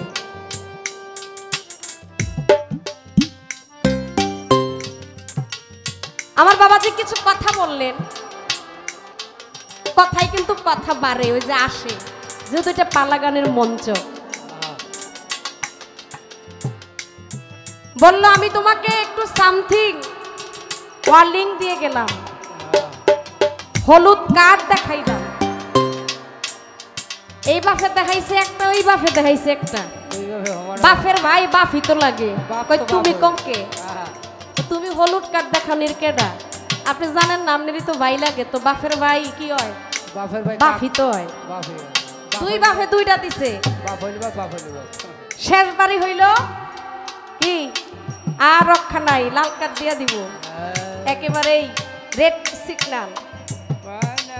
একটা কথা বলি বাবা, আমার এই কথাগুলাতে যদি আপনি কষ্ট পাইয়া আমারে যদি কন আপনি দুইবার তোমার আমি হলুদ কার্ড দেখা দিছি, আমি তাহলে আপনার একটা কথাই ধইরা আপনাকে ডাইরেক্ট আমি লাল কার্ড দেখাই দিতে পারি, কিন্তু আমি সেই দিকে যাব না। আপনি এটা খেয়াল রাখেন, আপনি আমার বাবা, আমি সম্মান করি, আমি আগেই কইছি আমি সম্পর্ক মৃত্যুর আগ পর্যন্ত ভুলবো না, মৃত্যুর পরেও যদি সম্পর্ক থাকে সেটা আপনার সাথে আমার থাকবে। জীবনে তো অনেকবার চাইছি সম্পর্ক নষ্ট করতে, কিন্তু আল্লাহ তো দেয় নাই। আরে তাইলে এতটুকু বিশ্বাস রাখেন, মরণের পরেও আপনার লগে আমার সম্পর্ক থাকিবে থাকবে। কিন্তু একজনকে দৌড়াইলে কিন্তু লগে নিজেরও দৌড়াইতে হয়। দৌড়াইতে হয়। খালি আমারে দিয়ে কষ্ট করাইবেন, নিজে কষ্ট করবেন না, বিষয়টা এমন না। তাই তো আপনারও দৌড়তেইব। রেডি থাকেন বাবা। কেন এই কথাগুলা বললাম? বলে আপনি যে আমাকে প্রশ্ন করলেন, আপনি আমাকে প্রশ্ন করবেন 40-এর পরে। কথা এখানে আর বাড়াইলাম না, আপনি যে জবাবটা দিচ্ছেন একটু মাথাটারে আর একটু খাটাইয়া দেখেন তো, আমি কি প্রশ্নটা 40-এর পরে করছি না 40-এর আগে করছি? আহা আপনি জবাব দিচ্ছেন ভালো, আপনি আমার বাবা, আমি এখানে কিছু কমু না, তাই তো আবার বেশি আমার দিয়ে বলাইও না। মুখ কিন্তু বাইতে ধুয়াহি নেই, পালাগান গাউনের লেগে আইছি আইসি আইসি কি, তাই তো আমি কিন্তু মুখ বাইতে ধুয়ে নেই। আপনিও আমারে কইবেন, আমিও তো আপনারে কমু, কিন্তু আমারে বেশি কওয়াইয়েন না, মাথাটা ঠিক জায়গায় খাটাইয়েন। আমি কি প্রশ্ন আপনারা 40-এর পরে করছি না 40-এর আগে করছি, তাই আপনি বুঝে যাবেন। আমার হুদা হুদে আপনি হলুদ কার্ড দেখাইবেন, হ্যাঁ লাল কার্ড দেখানোর লেগা এতটুকুই রাখলাম, আর বেশি কিছু বলবো না। বলছিলাম আগেই যে পালাগানের ভিতরে কোনো সারাসারি নেই, তাই তো এতটুকুই বইলে রাখলাম, ছাড়লাম না। ওই যে আমারে কয় একটু তোমার সামথিং, আমি একটু কি ওয়ার্নিং দিয়ে গেলাম। সামথিং না, আপনি আমার বাবা, আপনি আমার পুরোই দিতে পারেন, কিন্তু যুক্তিসম্মত হইতে হবে। ইয়েস ইয়েস আমার অন্যায় অপরাধ আমারে দেখায়া তারপরে আমাকে হলুদ কার্ড দেখাইতে হবে। Yes. আন্দাজে আপনি আমার মন চাইলে আপনি হলুদ কার্ড দেখাই দিবেন, ওই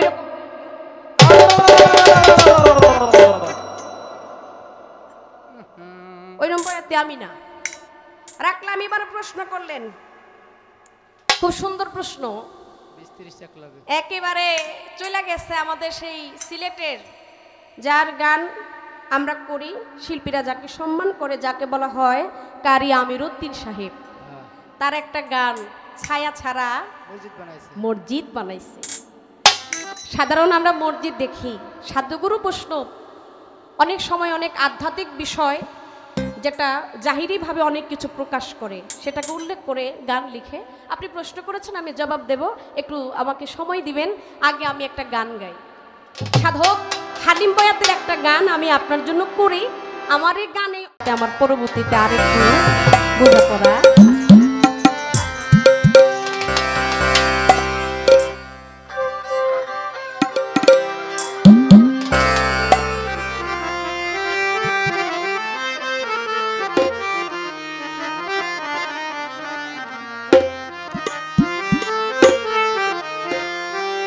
অথই জলে মানিক পাবি, অথই জলে, অথই জলে মানিক পাবি, হইলে ডুবরি রে তহিদ সাগর, কঠিন পারি রে তহিদ সাগর, কঠিন পারি।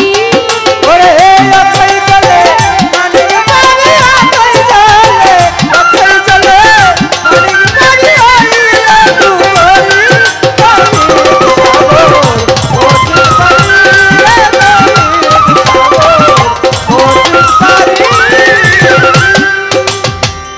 যে চিনেছে ওরে জুয়ার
পারি রে তহিদ সাগর কঠিন পারি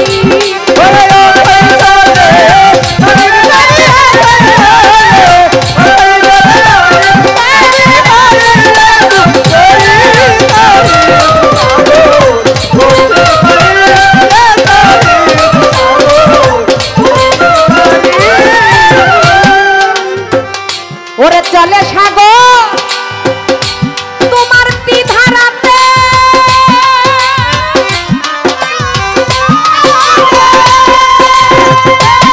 দেখো নবতার বেলায়তে চলে সাগর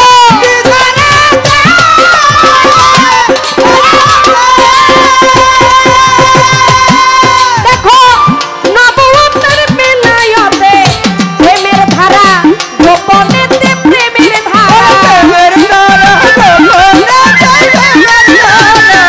প্রেমের ধারা গোপনেতে যেতে বন্ধুর বাড়ি রে তহিদ সাগর কঠিন পারি রে তহিদ সাগর বড় পারি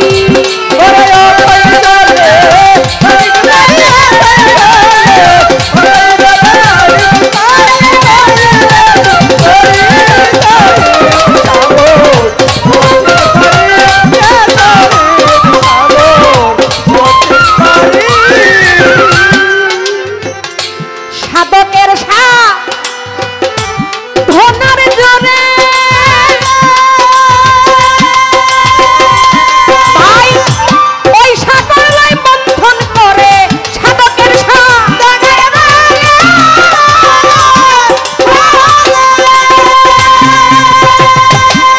দেখো ওই সাগর লাই বন্ধন করে না সাথিলে দুইবা মরে না সাথিলে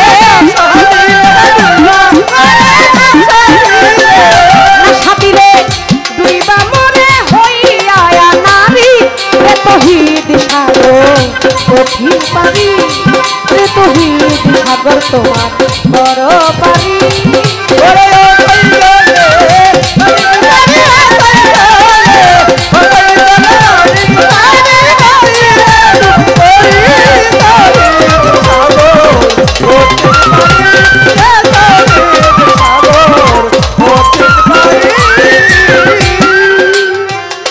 সেই সাগরে একটু বোকালটা একটু কমিয়ে দেন এদের মনে একটু কানে বেশি লাগে একটু কমিয়ে দেন আউটফুট থেকে একটু কমিয়ে দেন সেই সাগরে মিষ্টি পানি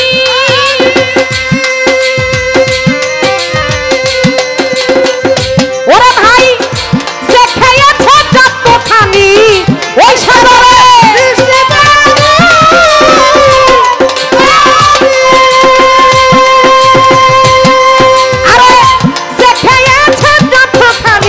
হালিম বলে যেমনি জ্ঞানী হালিম বলে হালিম বলে যেমনি জ্ঞানী তেমনি তার ফকিরি রে তহিদ সাগর কঠিন পারি রে তহিদ সাগর কঠিন পারি রে তহিদ সাগর কঠিন পারি রে তহিদ সাগর কঠিন পারি মানিক পাবিয়া ফয়জালে ফয়জালে মানিক পাবি হইলে ডুবরি রে তহিদ সাগর কঠিন পারি রে তহিদ সাগর কঠিন পারি রে তহিদ সাগর কঠিন পারি ওরে তারে কি আর পারলো তারে কি আর পাশা দিতে পারে নয়নে লাগে তারে তারে কি আর ভোলা যাইতে পারে জানমিয়া ফকির তোমায় কি আর ভুলিতে পারে তারে কি আর পাশা দিতে পারে ভালো তারে কি আর পাশা দিতে পারে চলনে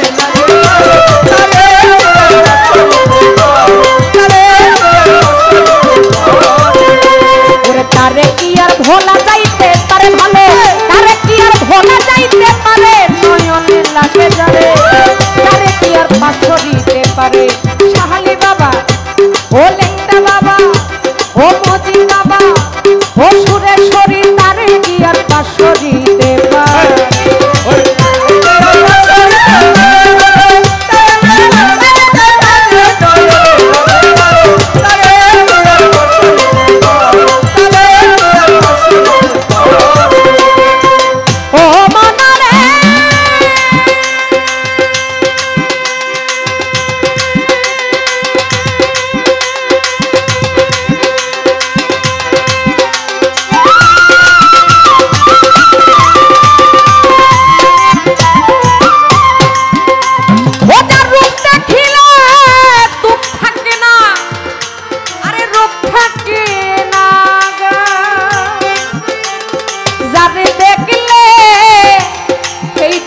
তোমার কথা আমার ভুল করিয়া যায় ও মনে রে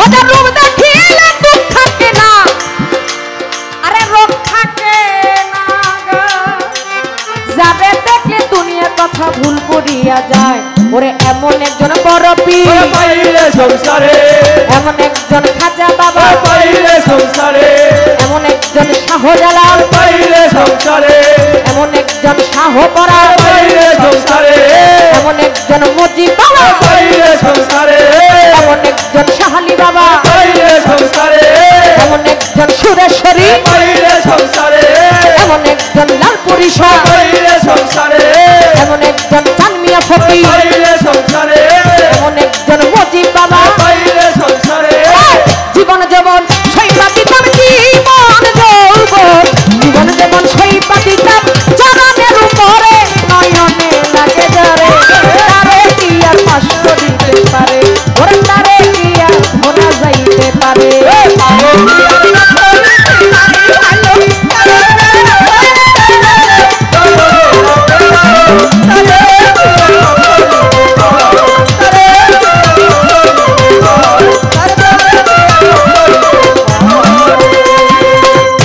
আমার যাহা কথা ছিল দেওয়ানের ধারে সুন্দরভাবে জবাব করলেন দাঁড়াইয়া আসরে আমার যাহা জিজ্ঞাসা ছিল নবুয়তের পালাটি ধরে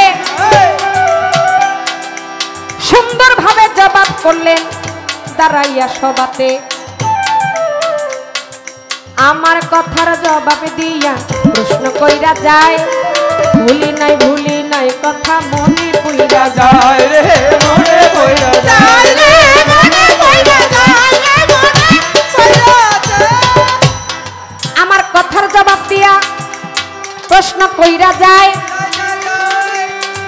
আমির কারির গানের কথা থেকে কথাগুলো গুছাইয়া প্রশ্ন কইরা যায় জ্ঞানী মানুষের এই একটা গুণ বাবা আমার কানুন দেওয়ানের কাছে আছে ভাব দেখাইয়া পুতুল দেওয়ান রে পাগল বানাইছে রে পাগল বানাইছে রে পাগল বানাইছে আমার পাগল বানাইছে একটা গুণ এটা হলো বড় বয়াতির গুণ কোন জায়গা থেকে যে প্রশ্ন করবে এটা আপনি বুঝতেই পারবেন না তাই তো মাথা ক্ষণিকের ভিতরে কথা জন্ম দিতে পারে আবার ক্ষণিকের ভিতরে এটা মাইরা উলাইতে পারে দেখতেইব না বাপটা কার কয় আম্মা জান আমি আপনার গুণের কথা কই আপনি আমার দোষের কথা কোন আমি যদি একটু যদি না বলি বাবা সত্যটা যদি বইলা যদি আমি যদি দোষী হইয়া যাই তাই আমি খুশি কেন বললাম দেখেন আপনি একটা কথা বলছেন যে না চাইলেও নাকি মায়ে বলে দুধ দেয় না মায়ের দুধ দেয় না এটা হলো মায়ের বেলায় কিন্তু আপনার রিজিক যেখানে আল্লাহ পাক বরাদ্দ করে রাখছে এটা আপনার চাইতে হয় না এটা এমনিতেই চলে আসছে আপনি যেটার আশা করেন না জীবনে একটা দিন ভাবেন নাই এমন কিছু জিনিস আল্লাহ পাক আপনার কপালে রাখছে ভাবেনি নাই রিজিক আল্লাহ লেখা রাখছে চাইতে হয় নাই সে অবশ্যই আপনাকে দিয়ে দিছে এটা আপনার জন্য বরাদ্দ যেটা বরাদ্দ থাকবে সেটা আল্লাহর রহমত সেটা এমনিতেই চলে আসবে আল্লাহর কাছে বাবা চাইতে হয় না কিছু কিছু সময় না চাইতে আল্লাহ অনেক কিছু দিয়ে দেয় আমরা হইলাম পাপী সবার মতো চাইতে পারি না আমার মতো পাপী চাইতে পারি না বিধায় আমি অনেক কিছু পাই না আর আমার মতো যারা পাপী এদের কথা বইলা কি করব যারা সাধক যারা ওই মালিকের দরবারে শুধু একটা নিরিখ কইটা থাকে এরা যা বলে তাই হয় এরা না চাইতেও অনেক কিছু হয়ে যায় এদের বেলার সাধারণ বেলার মানুষের বেলায় একরকম না ওই মায়ের কাছে না কানলে নাকি না চাইলে সেটা মায়ে দেয় না, এটা মায়ের বেলায়। যাক, প্রশ্ন করলেন ছায়া ছাড়া মসজিদ বানাইছে, মসজিদটা কোনটা? এই মসজিদের 3টি নালা আছে, যেটাকে বলা হয় দরজা। এই 3টি দরজা আসলে মূলত কি? আর আরেকটা কথা বলা হয়েছে আবু হায়াতের পানি, এটা কিভাবে পান করতে হয়, এটা সবাই পান করতে পারে না। ওই যে আপনি বলছেন খোয়াজ খিজির, যিনি হইলেন পানির মালিক। প্রত্যেকটা জিনিসের কিন্তু এক একজন মালিক আছে। আমরা যে পানিতে যে আমরা গোসল করি, আমরা যে পানি খাই, এই পানিরও কিন্তু একজন মালিক আছে, যিনি হলো খোয়াজ খিজির আলাইহিস সালাম, যার কোনো মরণ নাই, যে অমরত্ব পাইয়া গেছে। এই খোয়াজ খিজির বাবার নামে প্রত্যেকটা বছর ভাদ্র মাসে ভেলা বাসানো হয়। আপনাদের দেশে হয় ভেলা বাসায়? এটা একমাত্র খোয়াজ খিজির বাবার নামেই করা হয়। তিনি হলো জিন্দা পীর, যার কোনো মরণ নাই, যিনি আবু হায়াতের পানিটা খেয়েছেন। খাবার মতো খাইতে পারি না, যার জন্য আমরা অমরত্ব পাই না। পেয়েছিল খাজা বাবা, পেয়েছিল বড় পীর, যারা দুনিয়া থেকে বিদায় নেওয়ার পরেও যারা জিন্দা, জাহিরি পর্দা করার পরেও তারা জিন্দা। খাজা বাবার দরবারে মানুষ খাস নিয়তে যদি কিছু খাজা বাবার কাছে চায়, সে কখনো বিফলে যায় না। এটা হচ্ছে নগদলি, যে শুয়ে আছে ভারতবর্ষে আমার খাজা বাবা। খাজা বাবার দরবারে আপনারা হয়তো অনেকে গেছেন বা অনেকের নসিবে হয় নাই যাওয়ার জন্য। জীবনে যদি একবার সম্ভব হয়, অবশ্যই সে খাজা বাবার দরবার থেকে ঘুরে আসবেন। যার প্রমাণ দিয়েছে খাজা বাবা, মরা মানুষকে জিন্দা করেছে বড় পীরও। তার জীবনী পড়লে পাওয়া যায়, কেরামতি পড়লে, কেরামতের বিষয়ে যদি জানি, বড় পীরও এমন অধিক ঘটনা ঘটিয়েছেন। তাই অলিদের কথার কি বলবো। তাই খোয়াজ খিজির বাবা তিনিও এই অমরত্ব পেয়েছে, যে পানি খেয়েছে আমার সেই খোয়াজ খিজির, আমার খাজা বাবা, আমার বড় পীর, আমার ভান্ডারি, যে পানি হলো আবু হায়াতের পানি। যার জন্যই প্রশ্নের জবাব অর্ধেক দেওয়ার জন্য গানটা ধরছি। অথই জলে মানিক পাবি, হইলে মন ডুবুরি, তৌহিদ সাগর কঠিন পারি। এটা কিন্তু আবার সাধারণ যে নদী আছে, ওই নদীর কথা কিন্তু বলে নাই। সাধক বলেছে যে চিনেছে জোয়ার বাটা, তরিকতের সাঁতার কাটা, বেলায়তের মালের কোঠা, সেই নদীর গম্ভীরী। তৌহিদে ডুবিলে রে মন, খুলে যাবে গুপ্ত নয়ন, নিদ্রা ছাড়া দেখবি স্বপন, তোর কলব হবে যাবি। এই কথাটার ভিতরেই আমার সব কথার মীমাংসা। তৌহিদে ডুবিলে রে মন, খুলে যাবে তোর গুপ্ত নয়ন। গুপ্ত নয়ন ওই নয়ন, এখানে বসে যে 27 আসমানের উপরে কি হয় এবং 7 জমিনের নিচে কি আছে, সেটা সে এক নিমিষেই দেখতে পারে। আর আপনার জাহিরি নয়ন দিয়া আপনি পুতুল দেওয়ানকে দেখতেছেন, আমি আপনাকে দেখতেছি, এই নয়ন দিয়ে আপনি আমাকে জাহিরি ভাবে দেখবেন। আর গুপ্ত নয়ন যার খুলে গেছে, সেই তো এক জায়গায় বসে সারা বিশ্বটাকে সে দেখতে পারে। এই গুপ্ত নয়ন, নিদ্রা ছাড়া দেখবি স্বপন, তোর কলব হবে জারি।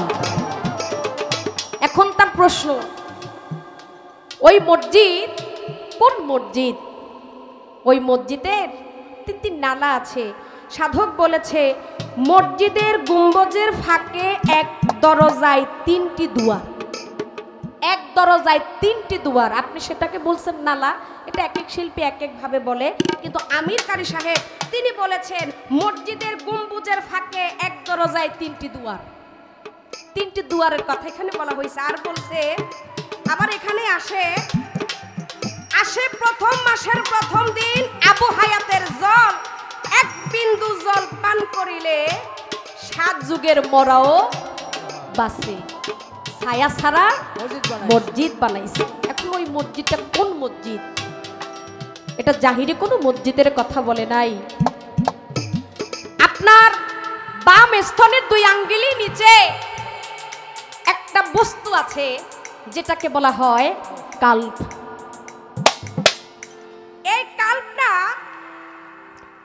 যেটাকে বলা হয়েছে বাতিনি মসজিদ, এই মসজিদের সন্ধান কেউ সাধারণভাবে পায় না। যদি কোনো মানুষ অলি আল্লাহর সঙ্গ করতে পারে, অলি আল্লাহর জাতের সাথে লয় হয়ে যেতে পারে, ওই ব্যক্তিটাই একমাত্র এই কাল্পের সন্ধানটা পেতে পারে, যেটাকে বলা হয়েছে বাতিনি মসজিদ। তাই এই মসজিদের কথা এখানে বলা হয়েছে 3টা দরজায়, 3টা দরজা। এই কাল্পের 3টা দরজা। যে গুরুর সাথে সম্বন্ধ করে প্রেম করে এটাকে খুলতে পারছে, সেই একমাত্র ওই কাল্পের ভিতরে যার যার মুর্শিদের রূপ, ওই মুর্শিদের রূপেই রাসূলের রূপ, ওই রাসূলের রূপেই আমার খোদার রূপ দেখা যায়। আর যে ব্যক্তি খোদার রূপ দিয়ে খেলাইছে রে বাবা, তার আবু হায়াতের জল পান করা হয়ে গেছে। আর আবু হায়াতের জল যে একবার জীবনে পান করছে, তার এই জগতে আর কোনো মরার ভয় থাকে না, সে সর্বদাই জিন্দা। আবু হায়াতের জল আপনি কিভাবে পান করবেন? আপনি গুরু ধরা মানুষ, এখানে যারা গুরু ধরা মানুষ আছে, আপনারা জানেন গুরুর যেই জিহ্বাখানা, এটা হচ্ছে ভক্তের জন্য লিঙ্গ স্বরূপ। আর ভক্তের যে কর্ণ আছে, এটা হচ্ছে যোনি স্বরূপ। তাই ওই লিঙ্গ আর যোনির মিলন হয় কিভাবে? গুরু তার জিহ্বা দিয়ে ভক্তের কর্ণ যে যোনিতে যেই মন্ত্র আপনাকে দিবে, ওই মন্ত্র নিয়ে আপনি যদি ওইভাবে সাধন ভজন করে যদি গুরুকে যদি লাভ করতে পারেন, গুরুর যেই বাণীটা আপনার ভিতরে দিয়েছে ওইটাকে যদি আপনি সাধন করতে পারেন, ওই সাধনের ভিতরে আপনার আবু হায়াতের জল আপনার পান করা হয়ে যায়। গুরুর বাড়িতে গেছেন, গুরু দিচ্ছে এক মন্ত্র, আপনি পাঠ করবেন আরেক মন্ত্র, তাই কিন্তু আর জীবনে আবু হায়াতের পানিও পান করা যায় না, আর সে কখনো অমরত্ব পায় না। তাই যেই যেদিন গুরুর বাড়িতে গিয়েছে, গুরুর হাতে হাত দিয়েছে, গুরু আপনাকে যেভাবে চলতে বলতেছে আপনি ওইভাবেই চলবেন, কিন্তু গুরু বলে এক, আপনি করেন আরেক। দিতে কয় এক কদম, আপনি পার পাইরা আপনি দিয়ে দিবেন আরেক কদম, ওইটাতে কখনো গুরু ভজনা হয় না। তাই এটা হচ্ছে একেবারেই দেহতত্ত্বিক কথা, দেহভিত্তিক কথা। গুরুর সাথে সঙ্গ নিলে, গুরুর সাথে যদি ওইভাবে যদি প্রেম করতে পারেন, সেই আপনাকে জলে বলে কৌশলে এমন কিছু শিখিয়ে দিবে যেটার আশা আপনি জীবনেও করেন নাই। আর গুরুর মন্ত্র নিয়ে যেই ভক্ত গুরুর বাণীটাকে নিজের ভিতরে সে উদ্ঘাটন ফলাতে পারবে, সেই ব্যক্তি অবশ্যই আবু হায়াতের পানি, যেটাকে বলা হয়েছে গুরুবাণী, ওই গুরুবাণীর মাধ্যমে তার পান করা হয়ে যায়, সেটাকে সে গ্রহণ করে। আর ওই ব্যক্তি গ্রহণ করলে সেই সাপ মরাও নাকি একবারে জিন্দা হয়ে যায়। এটাই সাধক তার গানের ভিতরে।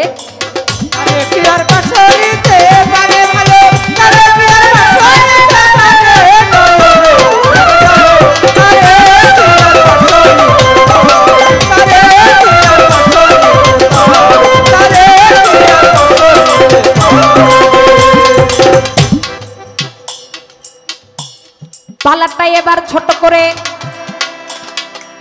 সাজিয়ে নিতে চাই।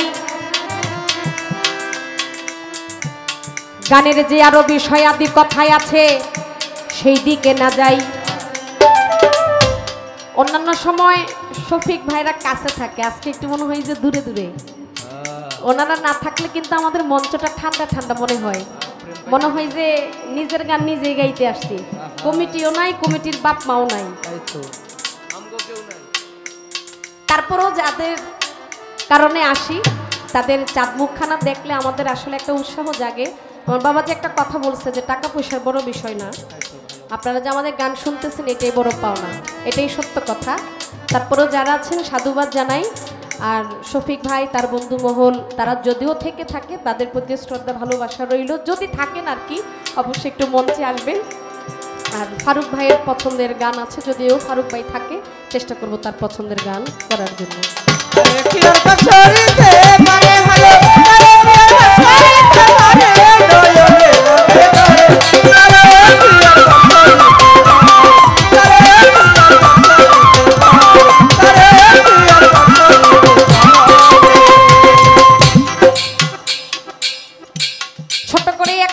পরবর্তী প্রশ্ন করে যাই, বড় করব না। যেহেতু আপনি বলছেন নবী আমার 40 বছরেই নাকি নবুয়ত প্রাপ্ত হইছে, 40 বছরের পরেই নবী হইছে। আমি যেন 40-এর পরে যেন প্রশ্ন করি। সারা রাত্র আছি, 10টা 20টা যা প্রশ্ন করব সময় বুঝা করব, কিন্তু এখন আগে একটা কইরা লই। আপনারা নাম শুনছেন আমাদের ঈসা নবী, নাম শুনছেন না? যে ঈসা নবীর বাবা ছিল না, মা ছিল কে? মরিয়ম বিবি। মরিয়ম বিবির ঘরেই আমাদের ঈসা নবীর জন্ম। আর এই ঈসা নবী তিনি পৃথিবীতে আল্লাহর বাণী প্রচার করেছেন, আবার আল্লাহর কাছে কিন্তু ফরিয়াদ করছিল যে আমি নবী না হইয়া যদি নবীর যদি উম্মত হিসাবে যদি পৃথিবীতে আসতাম তাহলে জীবনটাকে ধন্য মনে করতাম। কে কইছে? ঈসা নবী বলছিল। আর আল্লাহ তাকে সশরীরে উঠিয়ে নিয়ে চলে গেছে। ঈসা নবী কিন্তু মরে নাই। এই ঈসা নবীকে কিয়ামতের কিছুদিন আগে কিন্তু আবার পৃথিবীতে পাঠাবে। নবী কইরা কিন্তু পাঠাবে না, আখিরি জামানার নবীর উম্মত কইরা পৃথিবীতে পাঠাবে, যিনি সশরীরে ওই যে দামেস্ক মসজিদের গম্বুজের উপরে তিনি নামবে, ফেরেশতাদের কাঁধের উপরে ভর করে, দলিল প্রমাণ করে। আর এখন ঈসা নবী বর্তমানে কোথায় আছে? 4র্থ আসমানে আছে ঈসা নবী। ঈসা নবী যখন মরিয়ম বিবির গর্ভে যখন আসে, মরিয়ম বিবিকে তো মানুষ এমনিতেই তাকে কলঙ্ক দেয়, কারণ মরিয়ম বিবির কোনো স্বামী ছিল না।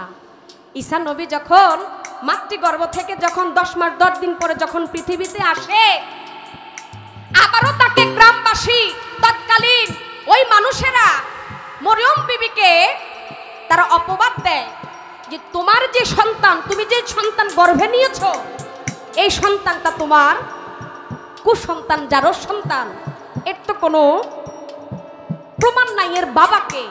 কিন্তু সেদিন মরিয়ম বিবি বলেছিল যে না, আল্লাহ পাক তো এই সন্তান আমার গর্ভে আসছে, এই সন্তানকে আমি গর্ভে ধরেছি, আপনারা আমাকে অপবাদ দিয়েন না। সেই দিন ওই ছোট্ট শিশু জন্ম নিয়াই ওই মানুষের মুখে সেদিন সে আঙ্গুল ছুটে দিয়ে বলেছিল, আপনারা আমার মাকে অপবাদ দিয়েন না, আমি হইলাম সেই সন্তান, আল্লাহ পাক আমি ঈসা আলাইহিস সালামকে নবী হিসাবে পৃথিবীতে পাঠিয়েছে। সুবহানাল্লাহ। আচ্ছা, ছোট্ট শিশুকে আল্লাহ যদি ঈসা নবীকে ছোটবেলায় যদি নবী হিসাবে যদি পৃথিবীতে পাঠায়, আর আমার দিনের নবী, যেই নবী বিনে পৃথিবীতে কিছুই সৃষ্টি হইতো না, হয় নাই, এই নবী বিনে আপনার আমার কোনো গতি নাই, তাহলে সেই নবী 40 বছর পরে নবী হইছে, আমি তো এই কথার কোনো ভেদ বুঝি না। আপনি শুধু আমার এটা একটু বুঝাইয়া দিবেন। ঈসা আলাইহিস সালাম যদি জন্মের সময় যদি বলে যে আমি নবী, আমার কথা কি বোঝা যাইবা জান? ঈসা নবী যদি বলে জন্ম নিয়ে আমি নবী হইয়া পৃথিবীতে আসছি, তাহলে আমার আখিরে জামানার শেষ নবী তিনি কিভাবে 40 বছর পরে নবী হয়, এই কথার হাকিকত ভেদ আমি বুঝি না। তিনি কিভাবে 40 বছর পরে নবী হয়, আপনার কথা থেকে প্রশ্নটা রাখলাম, অন্যদিকে আর গেলাম না। এই ছোট্ট একটা প্রশ্ন, এই কথার ভেদটা আপনি আমার একটু বুঝিয়ে দিবেন।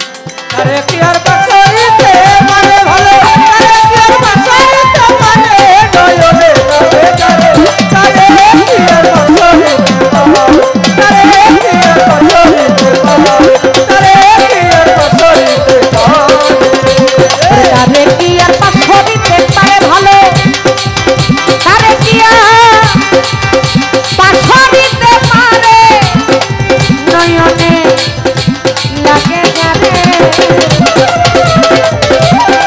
ও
সমাজে কথা ছিল, সাধ্য অনুযায়ী পুঙ্খানুপুঙ্খানুরূপে আমার কথার জবাব রাখলেন।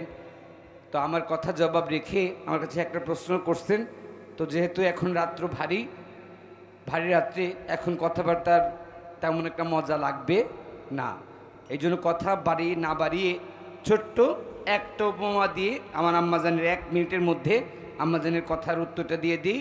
সেটা হচ্ছে, জাকারিয়া পয়গম্বরের ভাগ্নি ছিলেন মা মরিয়ম। মা মরিয়মের গর্ভে স্বামী ছাড়াই তিনি গর্ভবতী হইলেন। সবাই তাকে ভৎসনা করতে লাগলেন, তুমি একজন অসতী, তোমার গর্ভে সন্তান আসলো কিভাবে? তখন ঈসা পয়গম্বর জন্ম নিলেন। ঈসা রুহুল্লাহ জন্ম নিয়ে সবার সামনে 3টি কথা বললেন। একজন পূর্ণবয়স্ক মানুষ যেভাবে কথা বলে ঠিক তেমনি 3টি কথা বললেন। 3টি কথার মধ্যে একটি কথা ঈসা পয়গম্বর প্রথমেই তার মুখ থেকে বলতে লাগলেন যে, হে মানুষজন, তোমরা যা শুনছো, আমার মুখে যা শুনছো, ইহা আমার কথা নয়, ইহা হচ্ছে আল্লাহর কথা। 2, আমার মা অবশ্যই একজন সতী নারী। 3, তোমরা যা মনে করতেছো আমার জন্ম এখন এই মুহূর্তে, মায়ের গর্ভ থেকে আমার জন্ম যদি এখন, কিন্তু আমি পয়দা হয়েছি আমার আল্লাহ পাক আদমকে যখন বানিয়েছেন তখন আমি পয়দা হয়েছি। এই কথা কেন বললেন? হযরত আদম আল্লাহ পাক ফেরেশতার মাধ্যমে আদমের ধর পর্যন্ত বানাইলেন। আদমের ধর পর্যন্ত বানিয়ে ফেরেশতাদের হুকুম দিলেন মুখমণ্ডল বানাইতে চায়, কিন্তু আদমের মুখমণ্ডল ভেঙে পড়ে যায়, বানাইতে পারে না। একে একে 40 বার চেষ্টা করলেন, আদমের মুখ চেহারা বানাইতে পারে না। তখন আল্লাহর কাছে জিজ্ঞেস করেন, হে আল্লাহ, আমরা তো ধর পর্যন্ত বানাইছি, আর তো বানাইতে পারি না। আল্লাহ বলেন, এক কাজ করো, নুন কাপের গিলাপ দিয়ে এই আদমের ধর পর্যন্ত ঢেকে রাখো। নুন কাপের গিলাপ দিয়ে 40,000 বছর পর্যন্ত আদমের এই ধর পর্যন্ত ঢেকে রাখলেন। 40,000 বছর পরে ফেরেশতাদের আল্লাহ হুকুম দিলেন, এইবার তোমরা ওই নুন কাপের গিলাপ উঠাও। যখন নুন কাপের গিলাপ উঠাইলেন তখন সব ফেরেশতারা দেখতে পারলেন আল্লাহ পাক তার নিজের কুদরতি হাত দিয়া আদমের চেহারা তৈরি করেছেন।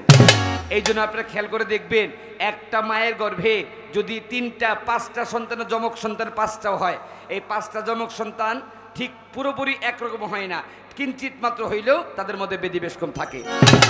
আর বেদিবেশকমটা থাকে এই জন্য যে আল্লাহ পাক তার নিজের কুদরতি হাত দিয়ে মানুষের চেহারা বানাইছে, এই জন্য একজনের সাথে আরেকজনের চেহারা কখনো মিলে না।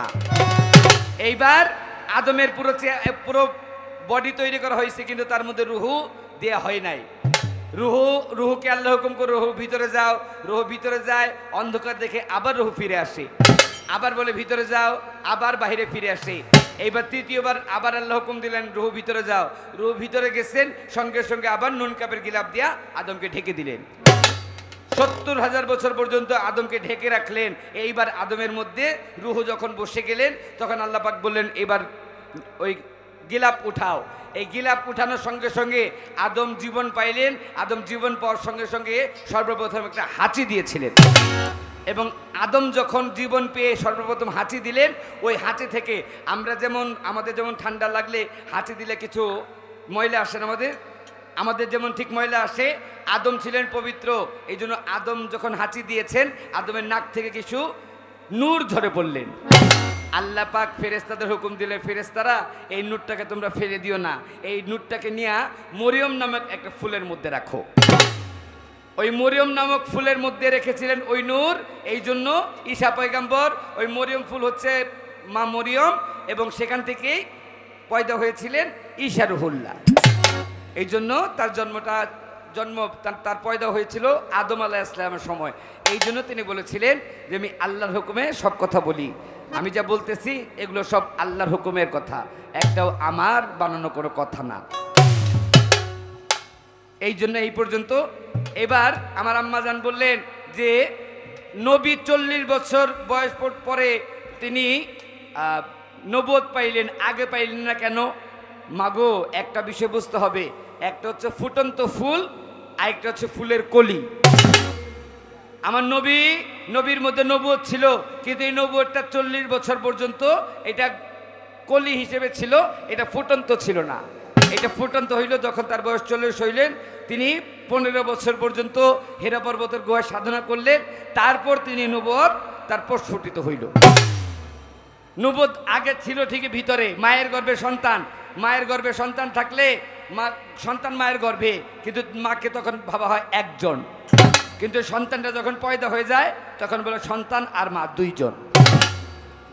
দুইজন একত্রিত থাকলে একজন বলে, আবার আলাদা হয়ে গেলে দুইজন বলে। ঠিক তেমনি নবুয়তটা গোপন ছিল, প্রকাশ পাইলেন নবী 40 বছর বয়সে। এই পর্যন্ত আপনার কথা ছিল, কথা শেষ করলাম। ছোট্ট করে একটা গান করি, গানের পরে চেষ্টা করবো দু একটা। আমার আম্মাজান যখন বিচ্ছেদ গাইলো, আমি তো বিচ্ছেদ গাইতে পারি, তাই না? তা আমি আমার আম্মাজান বিচ্ছেদ কেন হলো দেখারে, তোমারে দেখলাম একেবারে আমি যারে হারাইলাম। যাক, এখানে আর কিছু বলবো না, বলতে গেলে অনেক সময় গান গান।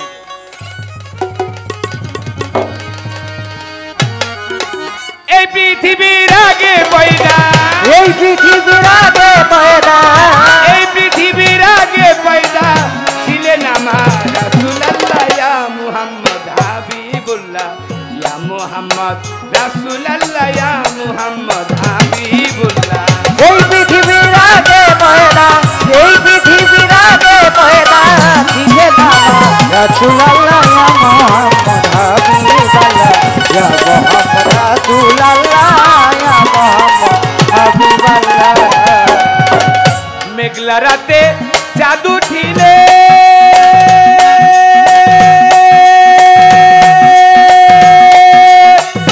চাঁদকে ঢেকে রাখে মেঘের আড়ালে, মেঘলা রাতে চাঁদ উঠিলে,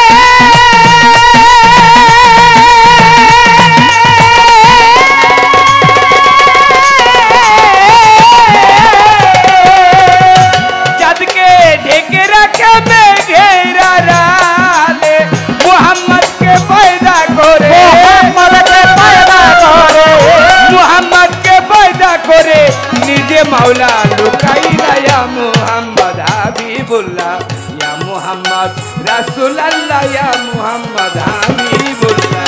এই পৃথিবীর আগে পয়দা, এই পৃথিবীর আগে পয়দা ছিলেন আমার রাসূলুল্লাহ ইয়া মুহাম্মদ হাবিবাল্লাহ, ইয়া মুহাম্মদ রাসূলুল্লাহ ইয়া মুহাম্মদ হাবিবাল্লাহ। ওরে ওহে আমার প্যারে মাইটি, তোমার বান্দাকে করে দাও খাতি, ওহে আমার আরে ভাইরে,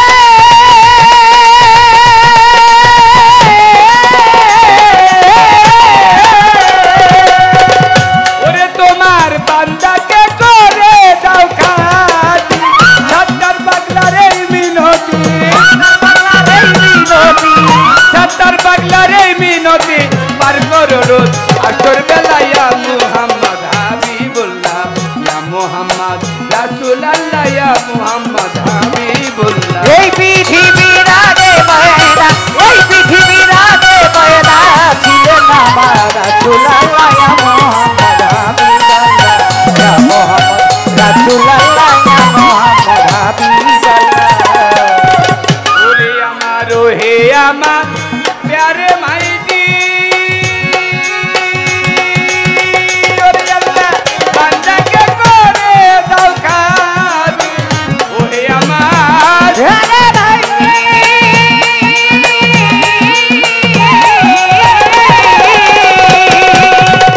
ওরে তোমার বান্দাকে করে দাও খাতি, সত্তর পাগলার এই মিনতি, ওরে সত্তর পাগলার এই মিনতি, পাগল সত্তরের এই মিনতি পার করো রোজ আসর বেলা, ইয়া মুহাম্মদ হাবিবুল্লাহ, ইয়া মুহাম্মদ রাসূলুল্লাহ, ইয়া মুহাম্মদ হাবিবুল্লাহ। এই পৃথিবীর আগে পয়দা, এই পৃথিবীর আগে পয়দা ছিলেন আমার রাসূলুল্লাহ। এখানে আবার আরেকটা কথা আছে, আমার আম্মাজান বলছে 40 বছর পরে, আমি বলছিলাম 40 বছর পরে তার নবুয়ত প্রস্ফুটিত হয়েছে। আবার গানের মধ্যে কবি বলতেছে, রোহে আমার পিয়ারে মাইটি, মেঘলা রাতে চাঁদ উঠিলে চাঁদকে ঢেকে রাখে মেঘের আড়ালে, তেমন আমার নবীজিকে পয়দা করে নিজে মওলা লুকাইলা। আমার রাসূল কোরআনের মধ্যে আল্লাহ বলেছেন, কেউ যদি আমার রাসূলকে আর আমার আল্লাহকে দুইজনকে আলাদা ভাবে, সে ব্যক্তি হয়ে যাবে গুনাহগার। রাসূল আর আল্লাহ দুইজনের মধ্যে কোনো তফাৎ কখনো করা যাবে না। এই জন্য আমার রাসূল নিজে, আমি এই কথাটা আগেই বলছিলাম, রাসূল হচ্ছে কায়া, আর তার কায়ার হচ্ছে ছায়া হচ্ছে আমার আল্লাহ নিজেই। ওহি আমার প্যারে মাইকি, তোমার বান্দাকে করে দাও খালি পাগল, সাত্তার পাগলার এই মিনতি, সত্তর পাগলার এই মিনতি, সাত্তার পাগলার এই মিনতি, পার করো রোজ আসর বেলায় মুহাম্মদ হাবিবুল্লাহ, মুহাম্মদ রাসূলুল্লাহ, মুহাম্মদ হাবিবুল্লাহ।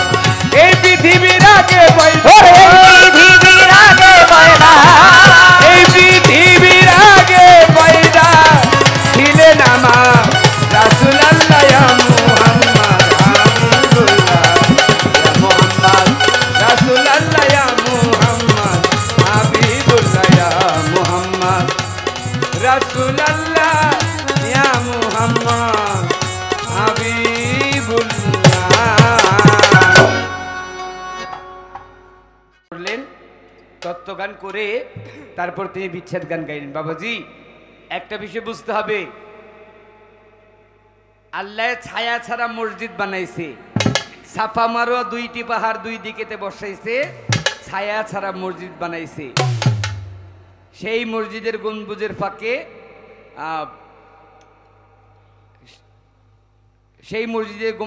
গম্বুজের ফাঁকে একটি দরজার তিনটি নালা কৌশলে রাখে।